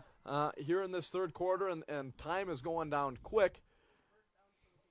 Hand off to Carruthers. Not much going there. He looks outside, and it just kind of a jump ahead. Brothers on the carry. But that brings it to 3rd and 1, and they're just slowly chipping away, and that's what you want to do with a good run game. You don't have to hit the home run play, but 3-4 yards every single time. 3rd and 2 on the 12. You got to imagine that they're just going to hand it up to the big man, Carruthers, and let the big dog eat. 3rd and 2 on the 7. Gilmore again under center. Dvorak motions. And here he is. Let's see what he can do. He's wrapped up. Is he going to have a 2-yard gain? It's going to be close. Think so. Waiting for a call on the field. I think they're going to call him just short. 4th and inches. 4th and inches. You got to imagine as Morris subs in a few more big fellas, this is going to be a run up the middle, and it's going to be a battle of wills. Yep. To see if Carruthers can get up the middle, I would be shocked if they go any other way. The box is loaded. The blitz is going to be coming. Let's see what we do. Oh, they went Gilmore goes with the QB sneak. Gilmore on the Looks carry. like he probably got it. Yeah. Yeah. Waiting for an official rule. That's a storm. Storm first down, and it's going to be 1st and goal. First and At the goal 5. From the 5-yard line. And now this is where it gets tricky. It's no longer 4th down territory. You get the 3rd down. You got a decision to make here, whether you go for the field goal or the touchdown. Let's see if Carruthers can bop it in here in the first 3 plays. Key and McIntosh wide right. Mastrada at the top of your screen. Hand off to Carruthers. And that's going to look to be a no-gainer there. Maybe a loss. We'll see where they spot it. Just nothing going there for Carruthers. Gain of 1 on the play. Here, they might try to go with one passing play to Mastretta, have him do a quick little slant route. You got one-on-one coverage out there. Right you are. You also got big-bodied David McIntosh, 6'3", 205 out there. If you just throw a ball up and let the big fella work. We'll see 2nd and goal, 4 yards to goal. Gain of 1 they give to Carruthers there. Generous spot. I think they could have given him a no-gainer there. Gilmore again. He'll be out of the shotgun here. Mastrada motions across the field. Mastrada and McIntosh wide right. Looking for Key. Got him open. Touchdown. Gilmore to Key. Beautifully run route there by Andre Key. Gilmore to Key. 4-yard touchdown pass there. That'll give the Storm the lead. 13-10. Beautifully thrown ball and beautifully thrown route there by number 1, Andre Key. Yeah, great job there. Great play call in the red zone as he had a receiver come in and out. Got those cornerbacks a little bit confused, and Gilmore delivered a perfect ball. We'll see as they go for the extra point here, but Morris, even if they don't score in this next possession, they gotta work some clock and give this defense a break. They've been out on the field for almost an entire quarter straight here. 82 yards on that touchdown. Playing some pretty hard-nosed defense throughout this game, By the 3-yard touchdown, 4-yard but touchdown. definitely going to have to take a breather over on the sideline here. Short 3 and out would be not what Morris is looking for in any capacity. No, and that was an 82-yard drive by the Storm. They started on their own 18, and obviously with the help of that unsportsmanlike conduct, I believe, or unnecessary roughness, they were able to, just slowly move up and just eat so much time and you left so many players out there for so long because they didn't sub too many defenders in and out. Well, ladies and gentlemen, it's nail-biting time. This one's going to come down to the wire. 2:55 left to go here in the third quarter. Let's see if Morris can answer. It's been a heavyweight bout here throughout the day. Both teams blowing punches each time one thinks they have a little momentum, turnover penalty, etc. gives momentum to the other side. Crown has the momentum on their side here. Let's see what they have up their sleeve. Salazar and Weaver back to receive for Morris. If this game goes any way as it has been, you got to imagine Morris is going to have a decent drive here. Yeah, I would think so. They've come to play today. They haven't shied away from anything. And there's a flag out on the play, and just not a great return there by Morris. Let it bounce instead of going up and receiving it. And where the ball sits right now at the 15, just like Crown drove 82 yards, Morris is going to have a long way to go. We'll see what. Illegal block in the back. Return team number 53. Blo- For the goal. First down. block in the back on the return team. That's going to push back Morris even further, and they're going to have a long way to go here if they want to score on this drive. But with all the crazy things I've seen throughout this game and this season, nothing would surprise me going forward here. Also, I'm willing to bet that like 95% of flags on kickoffs are blocked in the backs because that's what it always seems to be, which are just killers for positioning.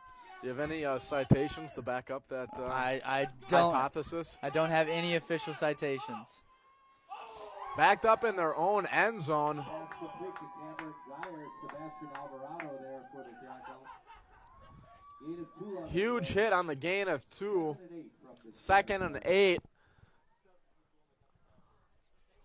Again, it looks like Drew Shipley is in there for Daniel Francis. Shipley looks like he's got a little bigger arm than Francis. Maybe a little less mobile. Nonetheless, 2nd and 8 on the 7-yard line. Morris pinned back deep. Let's see what they got here. Looking to throw. Going deep. Got a man open. Ooh, Crown got very lucky there. Overthrown ball. If that ball would have been on target, I think he would have taken that one to the house, Austin. Yeah, I think so too. He just burned his corner over there. But again, the Crown brought the pressure and they hit him as soon as he threw it. He's not having any time to get comfortable in that pocket. Sidneground, yeah, Ryan Sidneground defending there got very lucky. That looked like a 92-yard tank to the house there. A little overthrown. Now on 3rd and 8. Let's see what Morris draws up here. You can feel the stands and the momentum turning towards Crown. Shipley trying to find his man. Nearly a circus pass hauled in there, but wave it off. Pass was intended for Carlson. That'll bring up 4th and 8, and just like we said, Morris 3 and out. Not just for their offense and being behind right now by 4 points, but just to give their defense more of a break. Couldn't convert, and all of a sudden I think you're going to look at a scenario where the Morris defense is out there for 14 out of 15 minutes close to in this quarter. Yeah, that sucks as a defense because you're tired and you're trying to just get any stops, but they just continue to have the ball. Punt is up. Alvarado is back to receive it. And he's going to be ripped home at the 45. That is actually going to be number 27, Cody Ricketts, who hauls it in. But now, again, fairly decent starting position for the Crown offense here at the end of the third quarter. I think they'd almost rather prefer to just go the 80 yards and just eat up the entire fourth quarter while they're at it. Yeah, if Crown, can work some clock here and score again, if Crown gets in the end zone again, that's going to be a huge nail in the coffin for the Minnesota Morris Cougars. Yeah. Gilmore, under center, Dvorak, motions again. Hands off to Carruthers. Let's see what he's got going. Gain of about 4. Others on the carry. We haven't seen Carruthers with the patented kind of breakaway for, 20 or 25 yards, but he's been fairly consistent, just gaining 3-4 yards every single time. Yeah, and that's huge for an offense because if you get like 2 things of 3 or 4, you're looking at a 3rd and 3, 3rd and 2, and you've got plenty of every coach has a bunch of options for those kind of scenarios. 2nd and 6 on the 41. Gilmore again under center. Mastrada at the bottom of your screen, wide right. Hand off to Carruthers, and he's going to be swallowed up for a loss. Others on the carry. Tackle by Jurgensen. Brady Jurgensen, the junior, 5'10", 235, puts on a big hit on Carruthers. That's going to be a loss of 4, 3rd down and 10. Minnesota Morris defense looking for a big stop here. If Crown comes up short, you got to imagine they're going to be punting it away here. Yeah, I think so. I mean, they're not trailing anymore, and a punt. They haven't had the best punts today either, so it should be just a simple punt it away. Here we go. Gilmore out of the shotgun. Dvorak again motions. Looking to throw. Pressure's coming. He's going to be hauled down for a big loss at the 40-yard line. Loss of about 15. 54, Adam Fry brings up 4th down. with the huge sack. Just what the Minnesota Morris defense ordered. Got a 3-and-out and pinned back Crown on the huge 15-yard sack. It's the end of the third End of the 3rd quarter. We're coming down to it. Morris. The winner of this UMAC game is going to be decided in the last 15 minutes, Austin. Yeah, it is, and if you're the Storm, you've got to be happy with your spot here, taking the lead into this final quarter, but what you got to do is you can't let off the throttle. You need to continue to have that ball for long stretches, and it starts right here with a good stop on defense. And Minnesota Morris, they've been taking some chances down the field, like we said. Nearly had a 90-yard pass to the house. They're going to have to take some risks and eventually start going for it on 4th down here, especially with, as we saw, Crown nearly worked the whole quarter off the scoreboard with their run game. And so, if you're Minnesota Morris, you don't know how many opportunities you may have left in this game. Yeah, that's for sure. And on the bright side for the Storm, they're no longer going into the wind. So punt is up. And favorable roll. Nice roll. And it's going to roll to about the 16-yard line. And again, Minnesota Morris, if they're going to score here, is going to take a big play.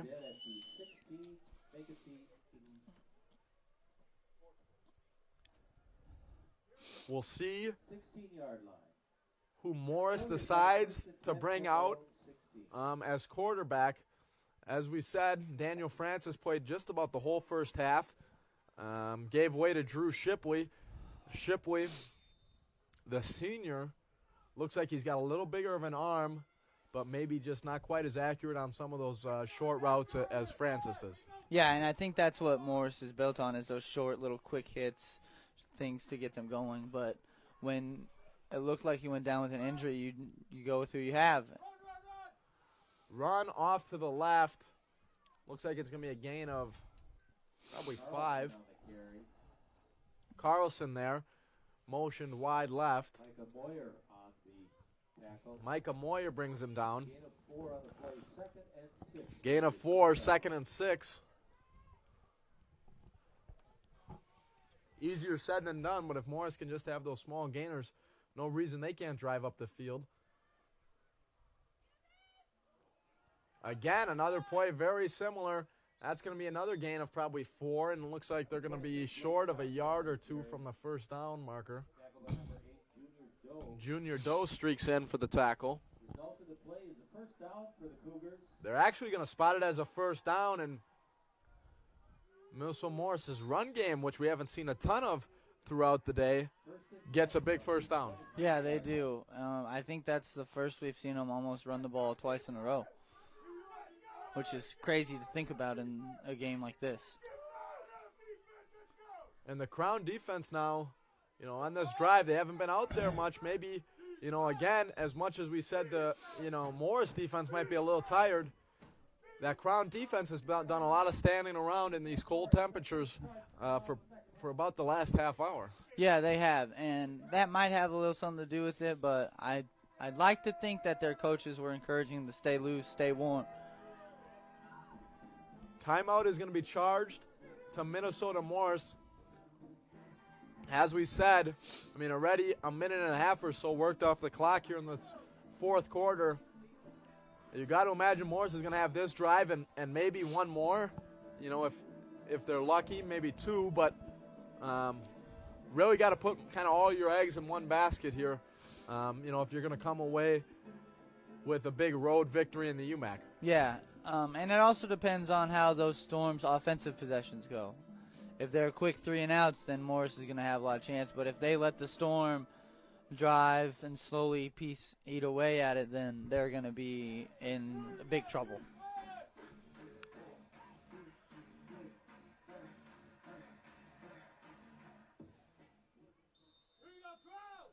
Here we go now. 1st and 10 on the 26. Out of the shotgun, nobody in the backfield. Little motion. Going to fake the handoff, and they're going to do a little pitch forward. Nice little play there. Caleb Kemp. Fake the handoff, then a little pitch forward. Salazar has a nice run. Keith Icon tackles him down, but that's going to be about a gain of 8.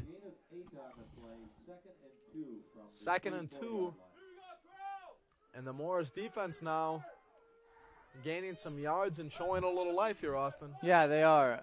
That run game's actually finally come to life a little bit, but I'm starting to think with this clock slowly ticking away, they might start throwing the ball again, try to extend this game.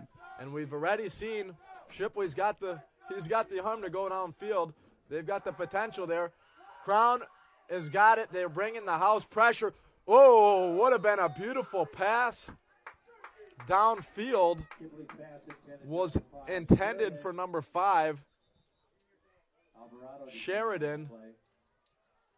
And Alvarado a little lucky there. Almost a little bit of a late hit. Not quite, but as there is a flag out on the field, we'll see what the call is.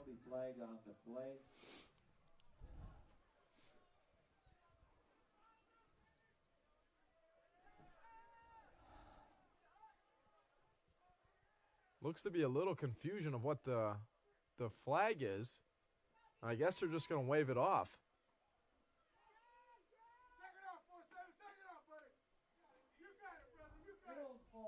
Receiver downfield. Offense number 69. 5-yard penalty. Previous spot. They're going to actually say ineligible wide receiver down the field. 5-yard penalty. And now that's going to pin back Morris. Just when their drive was starting to look good, 5-yard penalty hurts them. Actually, the referee's going to correct it. Replay second down here. This will be 2nd and 7, I believe, on the 29-yard line. 2nd and 8.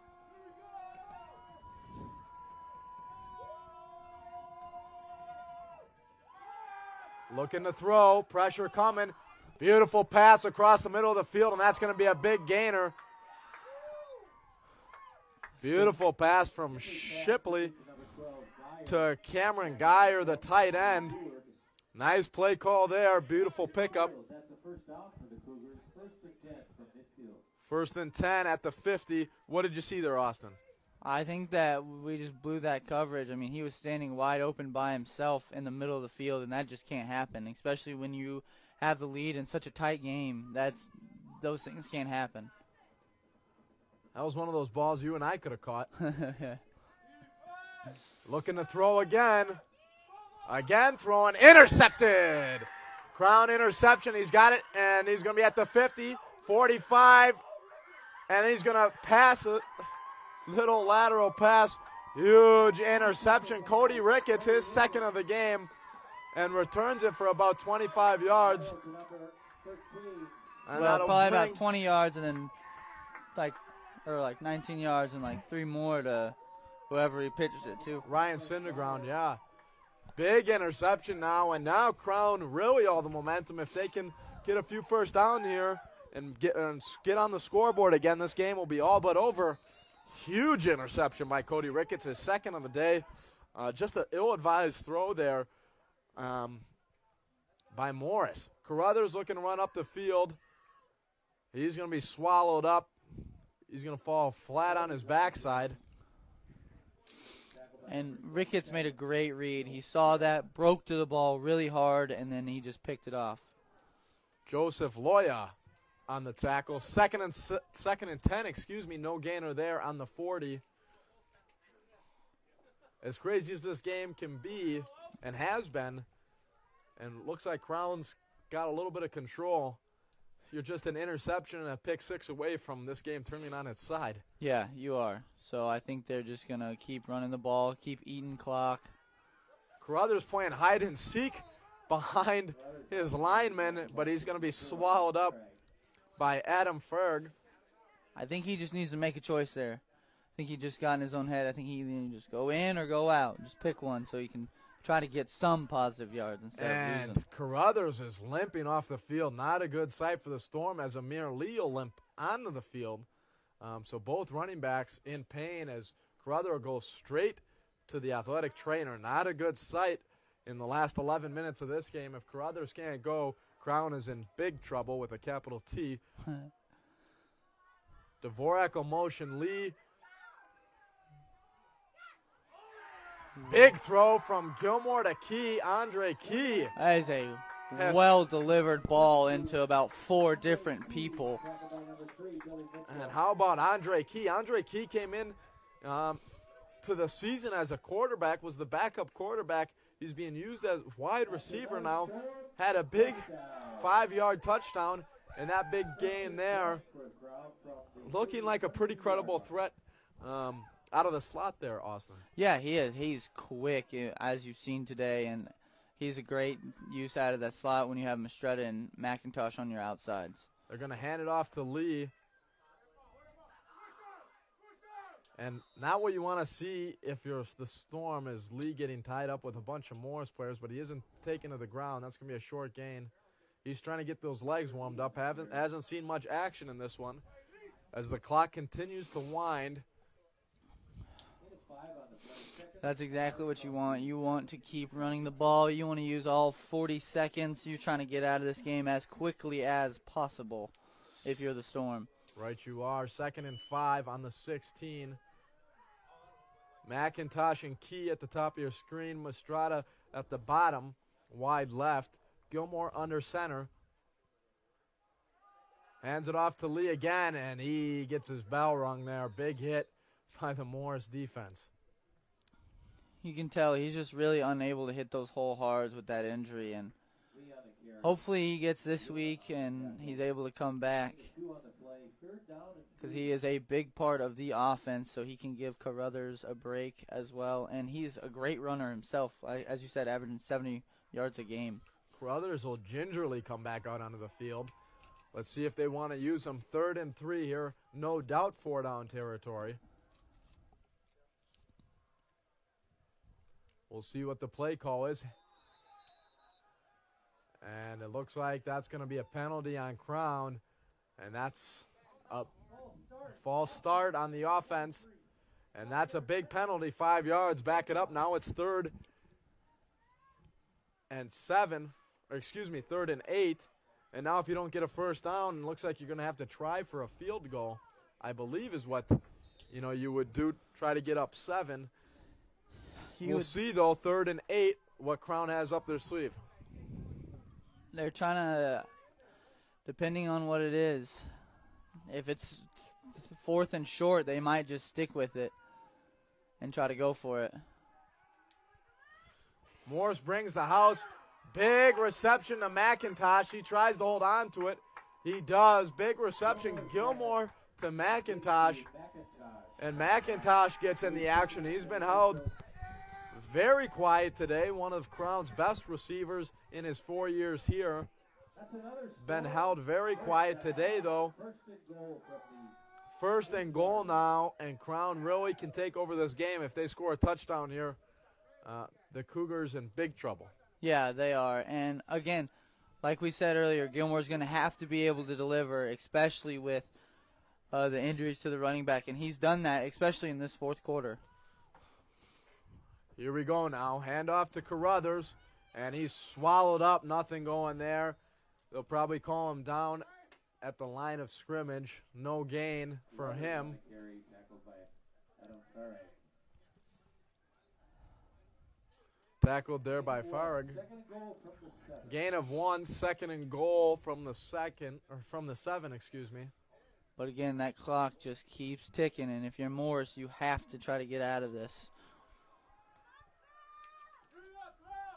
Morris kind of in this position, just hoping for a turnover or a field goal.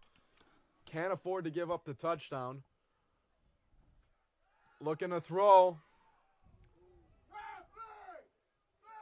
Intended receiver was McIntosh. Kind of was lucky, threw into double coverage there. Third down and goal from 7 yards. Dangerous pass there as we go to third down. Yeah, that was, especially right across the middle. And unfortunately, that does stop the clock. So if you're Morris, you got to be excited about that. But you got to get points here on the board if you're the Storm, either a field goal or a touchdown to try to put this game out of reach. Here we go now. Gilmore out of the shotgun. Dvorak again motions. Looking to throw. Looking for Mastrada. Beautiful catch, Cole Mastrada. Wow. Man, oh man. Beautiful pass from Gilmore deep to the left corner of the end zone. And the Minnesota Morris defense looks stunned. That is a big dagger from Gilmore to Mastrada. Crown can go up 21-10, and it is not looking good for Minnesota Morris here with 7:06 left to go in this one. The Crown Storm offense coming alive here in the second half. Yeah, it has, and it's been great to see. Again, Mastrada did a great job of going up and to get that ball. His second touchdown in the day. Extra point is up and good. 21-10 your score here with 7:06 left to go in this one. And Crown, who had played as sloppy as a second quarter as you could possibly play, has played error-free football for the most part in the second half, other than the start, the half with the fumble from Gilmore. And the scoreboard shows up by 11 here in Morris. They've got their work cut out for them, trailing by 11 with not a ton of time left. Yeah, they do, and that's a tough spot to be in. But, again, there's still 7 minutes left. There is a lot of time left for Morris to get back into this football game. It's been a game of attrition for the Minnesota Morris defense, and you got to imagine all the time of possession that they've been out there really starting to take a toll on them. Have played almost,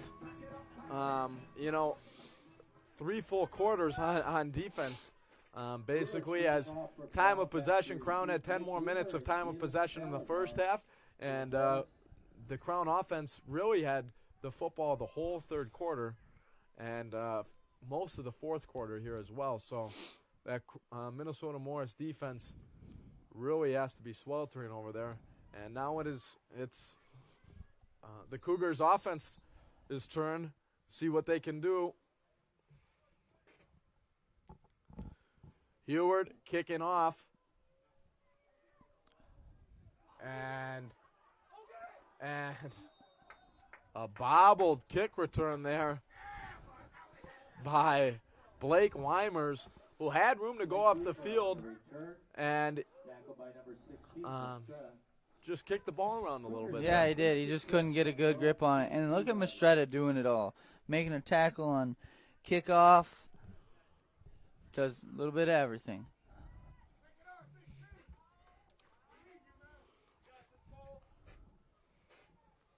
But again, they're giving up that would probably been an extra 5 to 10 yards, and that's huge when you're trailing. Every yard matters. Drew Shipley and company looking to see what they can do. Going to fake the handoff, play action. A little pass, and that's going to Shipley's pass complete to That's not going to get the job done. Junior Doe Nathan Sheridan for Heward. with the catch. Loss of Junior two. Doe and Heward with the 12 for the tackle. Cougars. Loss of 2, second and 12 on the 22-yard line. Junior Doe sniffed that out from the start. He saw the fake, watched him throw it over him, and just read it perfectly. Junior Doe, kind of the catalyst of this Crown defense. Everything pretty much runs through him. And as a freshman, that's a big weight on his shoulders. And that's going to be a big sack by Shipley Hugo tackled for a loss, sacked by number 55, Hugo Eglin. Egwin with a huge sack. He's jacked up. The Crown sideline's jacked up. The fans are jacked up. Sounds like everybody's jacked up, Brooks. The cameraman sitting next to me is jacked up. And the Crown Cougars are not. Third and very long for Minnesota Morris. They're going to have to go deep down the field. They will. Nothing going there. Pass incomplete. Stop the clock at 5:44. Ball's incomplete. Also, Ugo is a massive human being. Wears a size 18 shoe.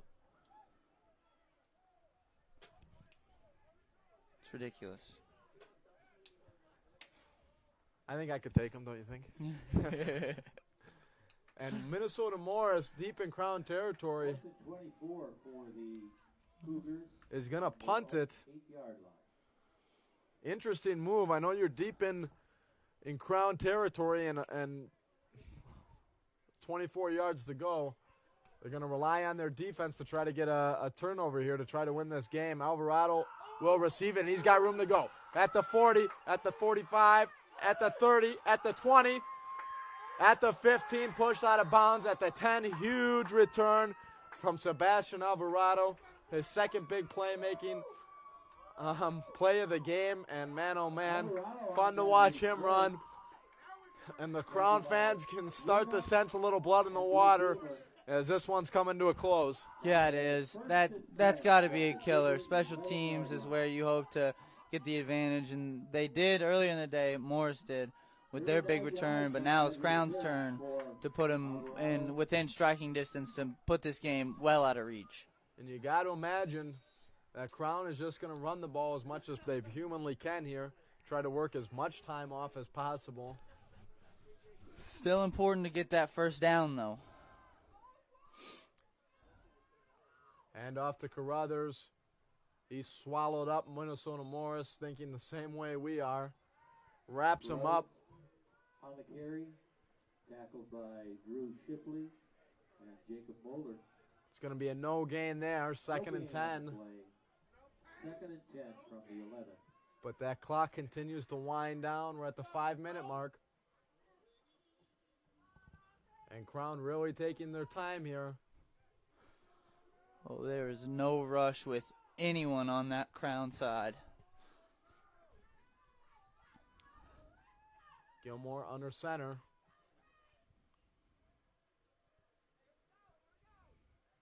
Another handoff to Carruthers. He runs up the middle. He's going to have a little bit of gain there. Gain of probably 5. Brothers on the carry, tackled by Bowler. Bowler with the tackle there. All right.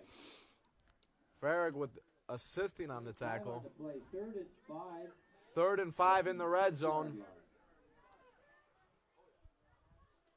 On the 6. And if Crown gets this first down, you got to imagine it's all but over here, Austin. Yeah, I would say so, especially because that first down is going to put them right on the run with Carruthers and Dvorak, who can easily just punch that ball in.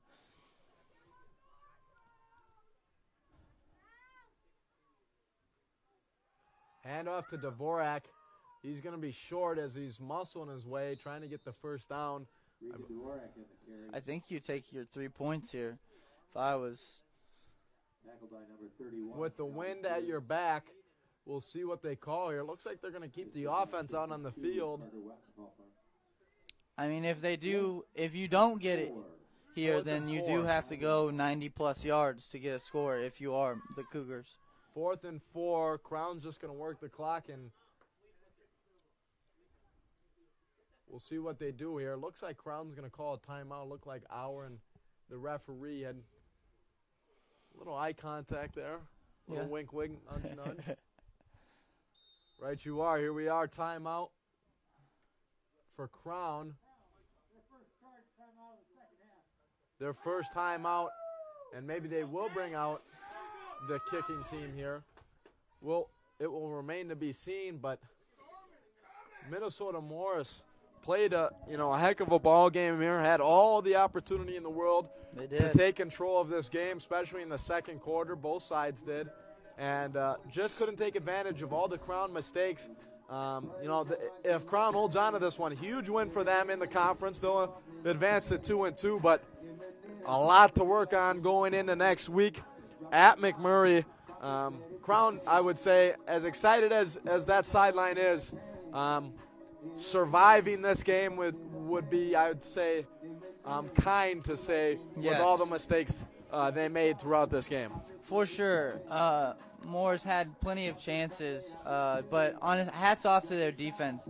Their defense has kept them in this game for this long because their offense wasn't produced much, but their defense forced so many turnovers and lots of mistakes from the Crown offense. Well, here we go. It looks like Crown's going to go for it. 4th and 4 on the 5. 4th down and 4 yards to go for Crown. Kind of an alpha dog move here, trying to go for it on 4th and 4. Crothers in the backfield. Looks like Gilmore will be out of the shotgun. Key, McIntosh, and Dvorak out there. Mastretta will go wide right. They're going to look for him.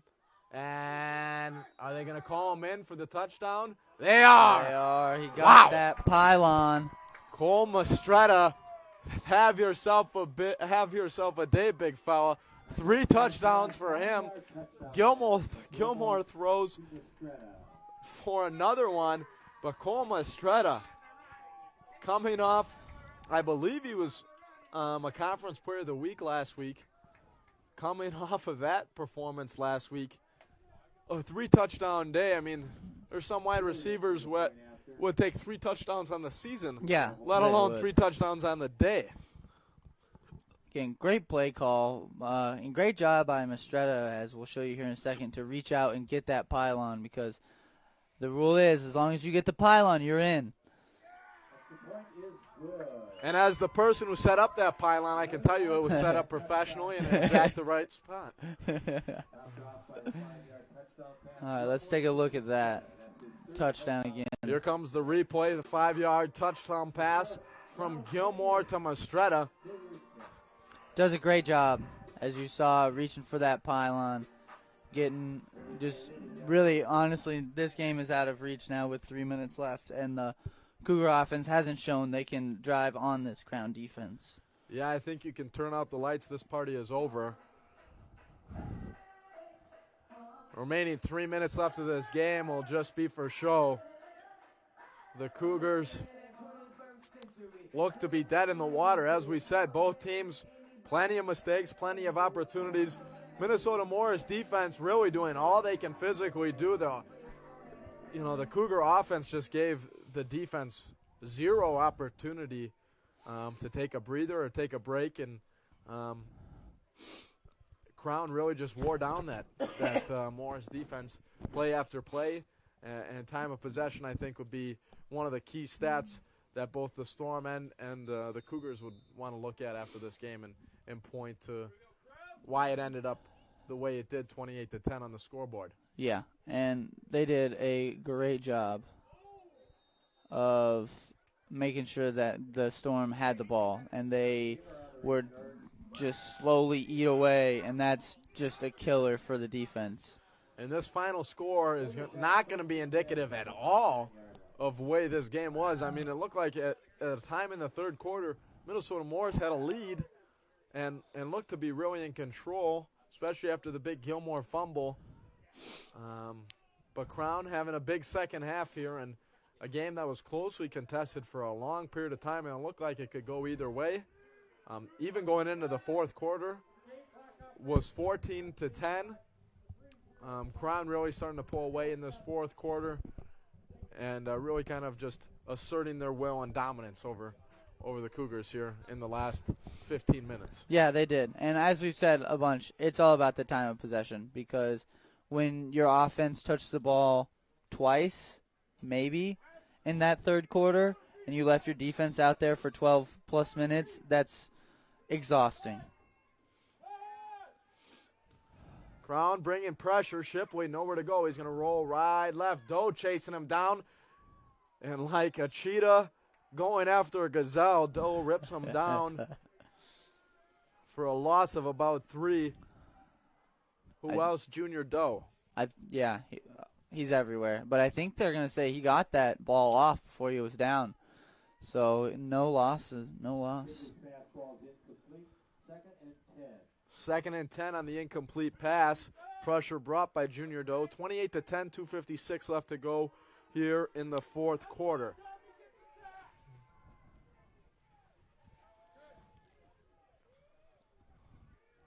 Out of the shotgun is Morris. Nice throw there, upfield.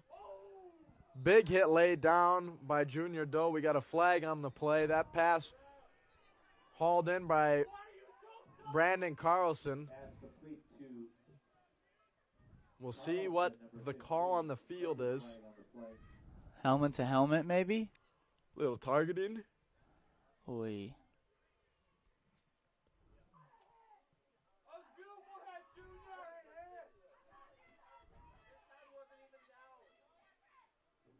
I believe it looks like that's going to be the call, and if it is, that'll be the end of the day for Junior Doe. There's no repercussions for the next game with that, are there? There is not. Defense, number 8. 15-yard penalty added to the end of the run. Automatic first down. Number 8 has been disqualified from the game. There is no repercussions for the next game. I would say that Junior Doe had a targeting penalty against Northwestern. I do not know the official rules. If you have 2 targeting penalties in a season and 2 ejections in a season, you got to imagine that's got to start to play a role in this game, as Junior Doe is fired up on the sideline. He's been ejected from the targeting call, 15-yard penalty, and in Junior Doe's defense, I didn't think it was that egregious of a hit. I didn't either. He is clearly frustrated. He is ejected from the game. One thing to keep an eye on going into next week is, if 2 targeting penalties in a season or 2 ejections in a season have any sort of repercussions going into the next week game. We'll see. Like I said, not an overly egregious hit there by Junior Doe. Especially hard when you're ejected from a game where you're clearly going to win. And it kind of puts a damper on his game. Nice thrown ball there to number 5, Sheridan. Nonetheless, as that 15-yard penalty puts the Cougars in good position here. Yeah, it does, but that was a very well thrown ball there as he threw it as he was cutting back for a nice gain for the Cougars. Gain of 9, 2nd and 1, 2:06 left to go on this one.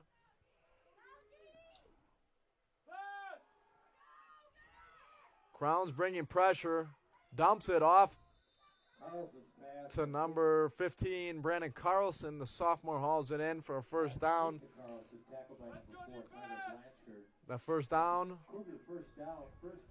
and the clock will keep running. 1:49 left to go. 28-10.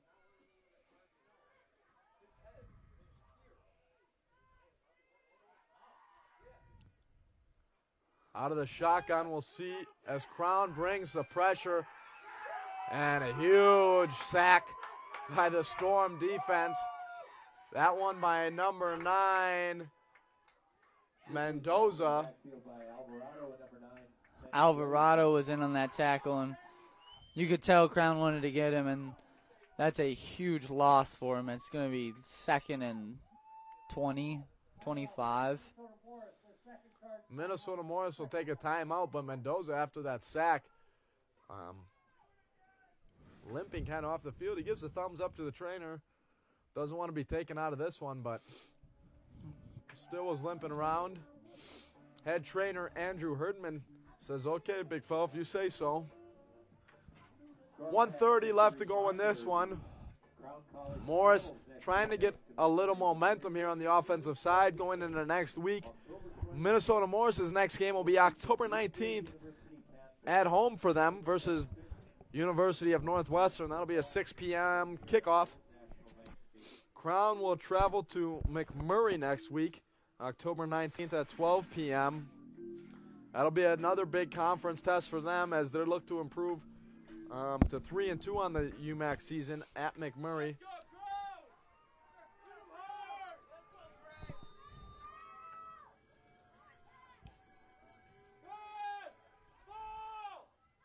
Nicely thrown ball there by Sheridan. Reception hauled in by number 81, Mark Chapman. Tackled by Sineground and Sebastian Alvarado. Synderground and Alvarado in on that tackle. He was unable to get out of bounds, though, so that clock is going to keep ticking. 1:08 on the game clock. Again, out of the shotgun. Looking to throw downfield. Big pass coming. Has his man open. Beautiful thrown ball. And that's going to be a touchdown by Minnesota Morris as we got a flag on the field. Touchdown there, though. And we've got extracurricular activities as jarring back and forth. Touchdown pass complete to Sheridan. Nathan Sheridan, though, a heck of a catch coming into the day. Was their number one wide receiver. Beautiful 40-yard pass there from Sheridan. Or, excuse me, from Shipley. Number 6, Isaiah Hodkins has got to get his head turned around and find that ball, though. Result of the play is a touchdown. After the play, unsportsmanlike conduct, number 65 of the offense. That 15-yard penalty will be assessed on the kickoff. Unsportsmanlike conduct on Minnesota Morris. First unsportsmanlike conduct penalty of the game. As you can see, some frustrations starting to mount here on both sides, but a beautifully thrown ball from Shipley to Sheridan for about a 40-yard touchdown pass. And, we saw Shipley had it in him to go deep down the field. He did. Shows it there a little too late, but that'll at least make the final score of this one look a little more indicative of, kind of the game as a whole being a closely contested matchup.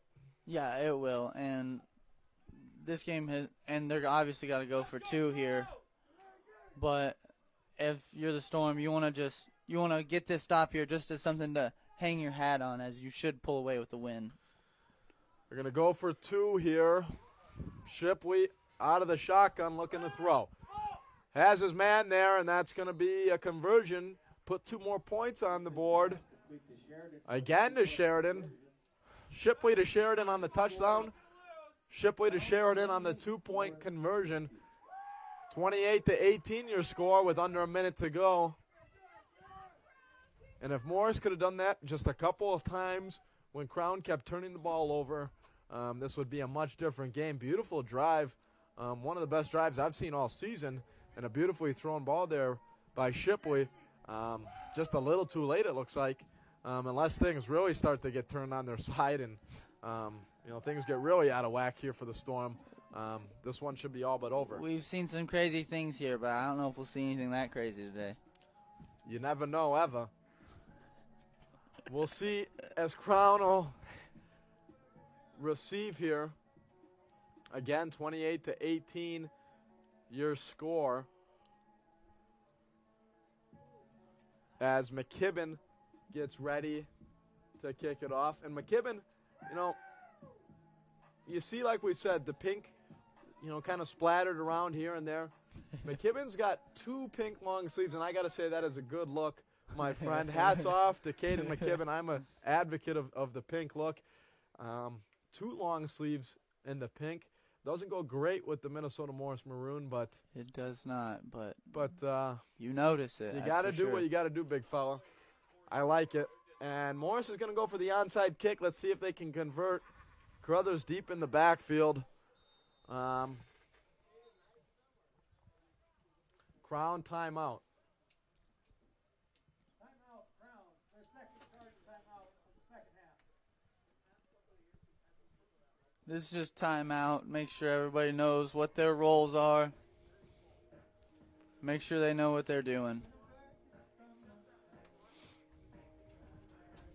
And just sitting here in the box, our research team is on it. Looks like Junior Dome may have to sit out the first half of next week's game for that targeting penalty.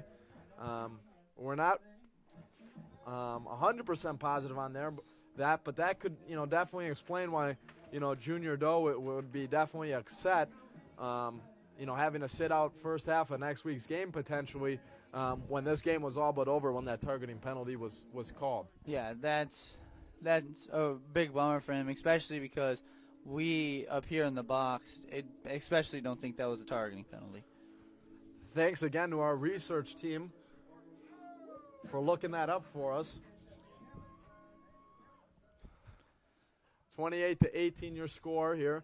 Again, Morris is going to go for the onside kick.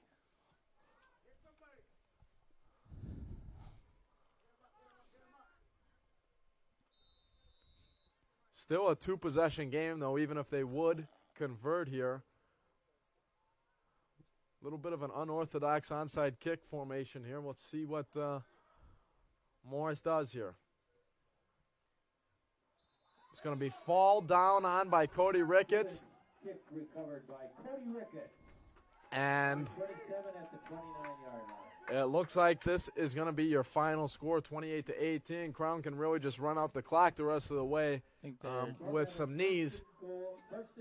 And Crown, it looks like, will improve to 3-0 at home, 3-3 on the season, and 2-2 in the UMAC. Minnesota Morris will fall to 1-4 on the season, 1-2 in the UMAC. As we said, the score really not super indicative of how this game was. Minnesota Morris had a lead going into the fourth quarter as Gilmore takes a knee. I think this one will be fairly obvious, but Austin, who do you got as our Twin City Orthopedics player of the game here tonight? Oh, that's easy. It's got to be Cole Mastretta. With the 3 touchdown catches, Huno will try to get you those yards maybe, but with 44 yards in the first half, 1 touchdown, probably 50 more in the second half, I would say, and 2 more touchdowns. He's a big reason why this game got out of hand. That'll do it. Gilmore takes a knee, and as you heard it here first, Cole Mastretta, back-to-back Twin City Orthopedics Player of the Game awards. Crown, like we said, will now play at McMurray on October 19th, 12 p.m. Minnesota Morris will go and play Northwestern at home on October 19th at 6 p.m. As we said, Crown improves to 2-2 in the UMAC. Minnesota Morris drops this one, and they will fall to 1-2. Your final score from Old National Bank Stadium here at Crown College, 28-18. I'm Brooks Repking alongside Austin Barton. We wish you a good night.